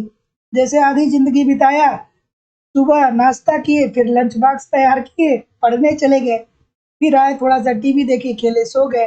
वैसे ही आधी जिंदगी वो उधर गुजर गई, आधी इधर गुजर जाएगी। ठीक है, लेकिन अभी तो इतना है कि आप बहुत कुछ पा सकते हैं, बहुत कुछ पाने के चांसेस हैं। चलिए बताइए, निम्नलिखित संस्थाओं में से कौन मुद्रा बाजार की संस्थाओं में शामिल है? तो जैसा कि मैं देख पा रहा हूँ कि आपका उत्तर क्या आ रहा है भाई, ऑप्शन नंबर डी आ रहा है ना। तो जितने लोग भी डी बोल रहे हैं, सभी लोग का उत्तर यहाँ पे बिल्कुल ठीक है कि गैर बैंकिंग वित्तीय मध्यस्थता, ठीक है, बट्टा गृह और बिलों के दलाल और स्वीकृति गृह। ऑप्शन नंबर जितने लोग भी डी बोल रहे हैं दोस्तों, सभी लोग का उत्तर बिल्कुल ठीक है। और बिना त्याग की जिंदगी में दोस्तों किसी ने कुछ पाया नहीं है। 1% लोग ऐसे होंगे जो बिना त्याग के कुछ पाए होंगे। बिना त्याग के कुछ भी नहीं मिलता है। बहुत सारे लोग कहते हैं सर, जो एक्टर हैं, जो एक्ट्रेसेस हैं, उनकी लाइफ बहुत ईजी है, वो तो पढ़े ही नहीं। लोग कहते हैं कि वो इंटर नहीं पास है, हाई स्कूल नहीं पास है, उनको क्या? चलिए बताइए इस प्रश्न का उत्तर क्या उत्तर हो जाएगा भाई? क्या उत्तर हो जाएगा? ठीक है, क्या उत्तर हो जाएगा? ऑप्शन नंबर जैसा कि मैं देख पा रहा हूं, कोई नहीं वाले कितने हैं? कोई नहीं वाले कितने हैं? किसी भी समग्र का आकार निर्भर किस पर करेगा? तो जैसा कि मैं देख पा रहा हूँ, सी बोल रहे हैं, एब्सोल्युटली ठीक बोल रहे हैं कि दोनों पर, अनुसंधान के उद्देश्य पर तथा अनुसंधान के क्षेत्र पर। Option number C according to the question this is the right answer हो जाएगा। अगला प्रश्न ये रहा दोस्तों कि लेन देन आधारक को किस तालिका से निकाला जाता है? लेन देन समीकरण दोस्तों बहुत इजी सी बात है। चलिए बताइए, लेन देन की बात हो रही है, ठीक है, क्या उत्तर होगा भैया? ऑप्शन नंबर जैसा कि मैं देख पा रहा हूं, इसे क्या बोलते हैं दोस्तों? आदान प्रदान सारणी भी बोलते हैं दोस्तों। बहुत बार ये प्रश्न आता है, ठीक है। तो जैसा कि मैं देख पा रहा हूं, क्या बोल रहे हैं? क्या बोल रहे हैं भाई? लियोनतिफ साहब को बोल रहे हैं ना? तो ये क्या हो जाएगा? आदान प्रदान सारणी। ऑप्शन नंबर बी बिल्कुल ठीक है दोस्तों। कहीं भी जाइएगा नहीं, कमेंट करके बताइए कि कितने प्रतिशत प्रश्न आपके सही हुए। और अगर जो अभी तक आपने लाइव स्टडी इलाहाबाद के मोबाइल एप्लीकेशन पे इकोनॉमिक्स के कॉन्सेप्ट की क्लास नहीं ज्वाइन किया है, तो आप जरूर ज्वाइन करिए दोस्तों। मैं विश्वास और जिम्मेदारी के साथ कह सकता हूँ कि कहीं भी इधर उधर से कुछ भी आपको कलेक्ट करने की जरूरत नहीं पड़ेगी। सारी चीजें मेरे द्वारा दी जाएंगी और लाइफ टाइम वैलिडिटी के साथ दी जाएंगी। अर्थात जितना भी एग्जामिनेशन आगे आएगा, हमेशा आप हमारे साथ बने रहेंगे। लाइव स्टडी इलाहाबाद के मोबाइल एप्लीकेशन पे आपको इकोनॉमिक्स सिंपल, सटीक और साधारण भाषा में पूरी इकोनॉमिक्स पढ़ाई जा रही है। इसके अतिरिक्त दोस्तों आपको इकोनॉमिक्स के सारे नोट्स दिए जा रहे हैं। नोट्स के साथ एक समस्या होती है कि नोट्स या तो मिलते नहीं है, या मिल जाते हैं तो समझ में नहीं आते हैं, पढ़ना क्या है, छोड़ना क्या है। तो सिंपल, सटीक, साधारण भाषा में आपको इकोनॉमिक्स के सारे नोट्स प्रोवाइड कराए जा रहे हैं। बहुत सारे टेस्ट सीरीज दिए जा रहे हैं। टेस्ट सीरीज को ज्वाइन करिए, बार बार टेस्ट को दीजिए, अटेम्प्ट करिए, देखिए आपकी तैयारी कैसी चल रही है और आपके एग्जाम में किस प्रकार के प्रश्न पूछे जाते हैं, ठीक है। और इसके अतिरिक्त करंट आपका मैं कवर करा दूंगा। प्रीवियस ईयर का सारा क्वेश्चन पेपर मैं वीडियो फॉर्म में और पीडीएफ फॉर्म में दोनों प्रोवाइड करा दे रहा हूँ। वैलिडिटी ऑफ कोर्स आपकी लाइफ टाइम है। आगामी जितनी भी परीक्षाएं हैं, एलटी ग्रेड की, असिस्टेंट प्रोफेसर की, जीआईसी की, यूजीसी नेट की, टीजीटी पीजीटी की, हमेशा आप हमारे साथ बने रहेंगे और हमेशा मैं आपको नए नए कंटेंट प्रोवाइड कराता रहूंगा। तो एडमिशन ओपन है। एडमिशन की फीस 2000 रुपये दोस्तों। 2000 रुपये आपको पेमेंट करना होगा इस नंबर पे 9415 863 873 पे, गूगल पे, फोन पे या पेटीएम के माध्यम से आप पेमेंट करेंगे और इसका स्क्रीनशॉट आपको इसी व्हाट्सएप नंबर पे सेंड करना होगा। कोई भी इंक्वायरी होगी तो इस नंबर पे आप मुझे कॉल कर सकते हैं, व्हाट्सएप मैसेज कर सकते हैं। अगर जो केवल आपको इकोनॉमिक्स का नोट्स चाहिए तो इकोनॉमिक्स का नोट्स भी लाइफ टाइम वैलिडिटी के साथ उपलब्ध है। 500 रुपीज का पेमेंट करके आप नोट्स प्राप्त कर सकते हैं। साथ ही साथ अगर जो आप झारखंड से बिलोंग करते हैं तो झारखंड टीजीटी पीजीटी का भी बैच प्रारंभ है। यहाँ भी आपको सारी चीजें मिलेंगी, video lecture, test series, test series notes और प्रीवियस ईयर के पेपर, करंट सारी चीजें मिलेगी। 2000 रुपये पेमेंट करके आप एडमिशन ले सकते हैं। इसके अतिरिक्त टेस्ट सीरीज तैयार कर दिया गया है। टेस्ट दीजिए, अपना इवेल्युएशन करिए कि कितने प्रतिशत प्रश्न आपके सही हो रहे हैं, आपके एग्जाम में किस प्रकार के प्रश्न बन रहे हैं। ओनली 300 रुपीज पेमेंट करके टेस्ट सीरीज आप ज्वाइन कर सकते हैं। प्रीवियस ईयर के अगर जो केवल आप क्वेश्चन को प्राप्त करना चाहते हैं तो ये भी प्राप्त कर सकते हैं। लेकिन अगर जो आप एडमिशन ले रहे हैं, ले चुके हैं या लेने वाले हैं, तो कहीं भी इधर उधर से कुछ भी आपको पेमेंट या करने की जरूरत नहीं है। सब कुछ आपको प्रोवाइड करा जाएगा। ओनली 2000 रुपये आपको पेमेंट करना होगा। यहाँ पे आपको सारे video lecture, test series, notes, current और प्रीवियस ईयर के पेपर सब कुछ लाइफ टाइम वैलिडिटी के साथ प्रोवाइड करा जाएगा। तो दोस्तों 2000 रुपये पेमेंट करके आप यहाँ पे एडमिशन ले सकते हैं। चलिए मैं अब आपके कमेंट को यहाँ पे पढ़ रहा हूँ। ठीक है, ठीक है, चलिए, thank you very much everybody. Juhi Shukla ji, Tasneem Khan ji, Amrish Yadav ji, Meenu Yadav ji, Sunita Tiwari ji, Arunima Patel ji, Rajesh ji, Afzal ji, Tasneem ji, Renu ji, Ashutosh ji, Babita ji, Rukhsar Khatoon ji, Rajesh Kumar ji, Ram Sajivan ji, Nirupama Singh ji, Chandrajeet ji, IM ji, Praveen ji, Seema Mathur ji, Archana Yadav ji, Vaibhav ji, Vikas Mishra ji, Anil ji, Amrish Yadav ji, Afsana Siddiqui ji, Juhi Shukla ji, Gyanendra Singh ji, Chandrajeet ji, Ved Prakash ji, Poonam Kumari ji, Vandana Singh ji, Rajni Sharma ji, Ragini Singh ji, Seema Mathur ji, Vikas ji, thank you very much everybody.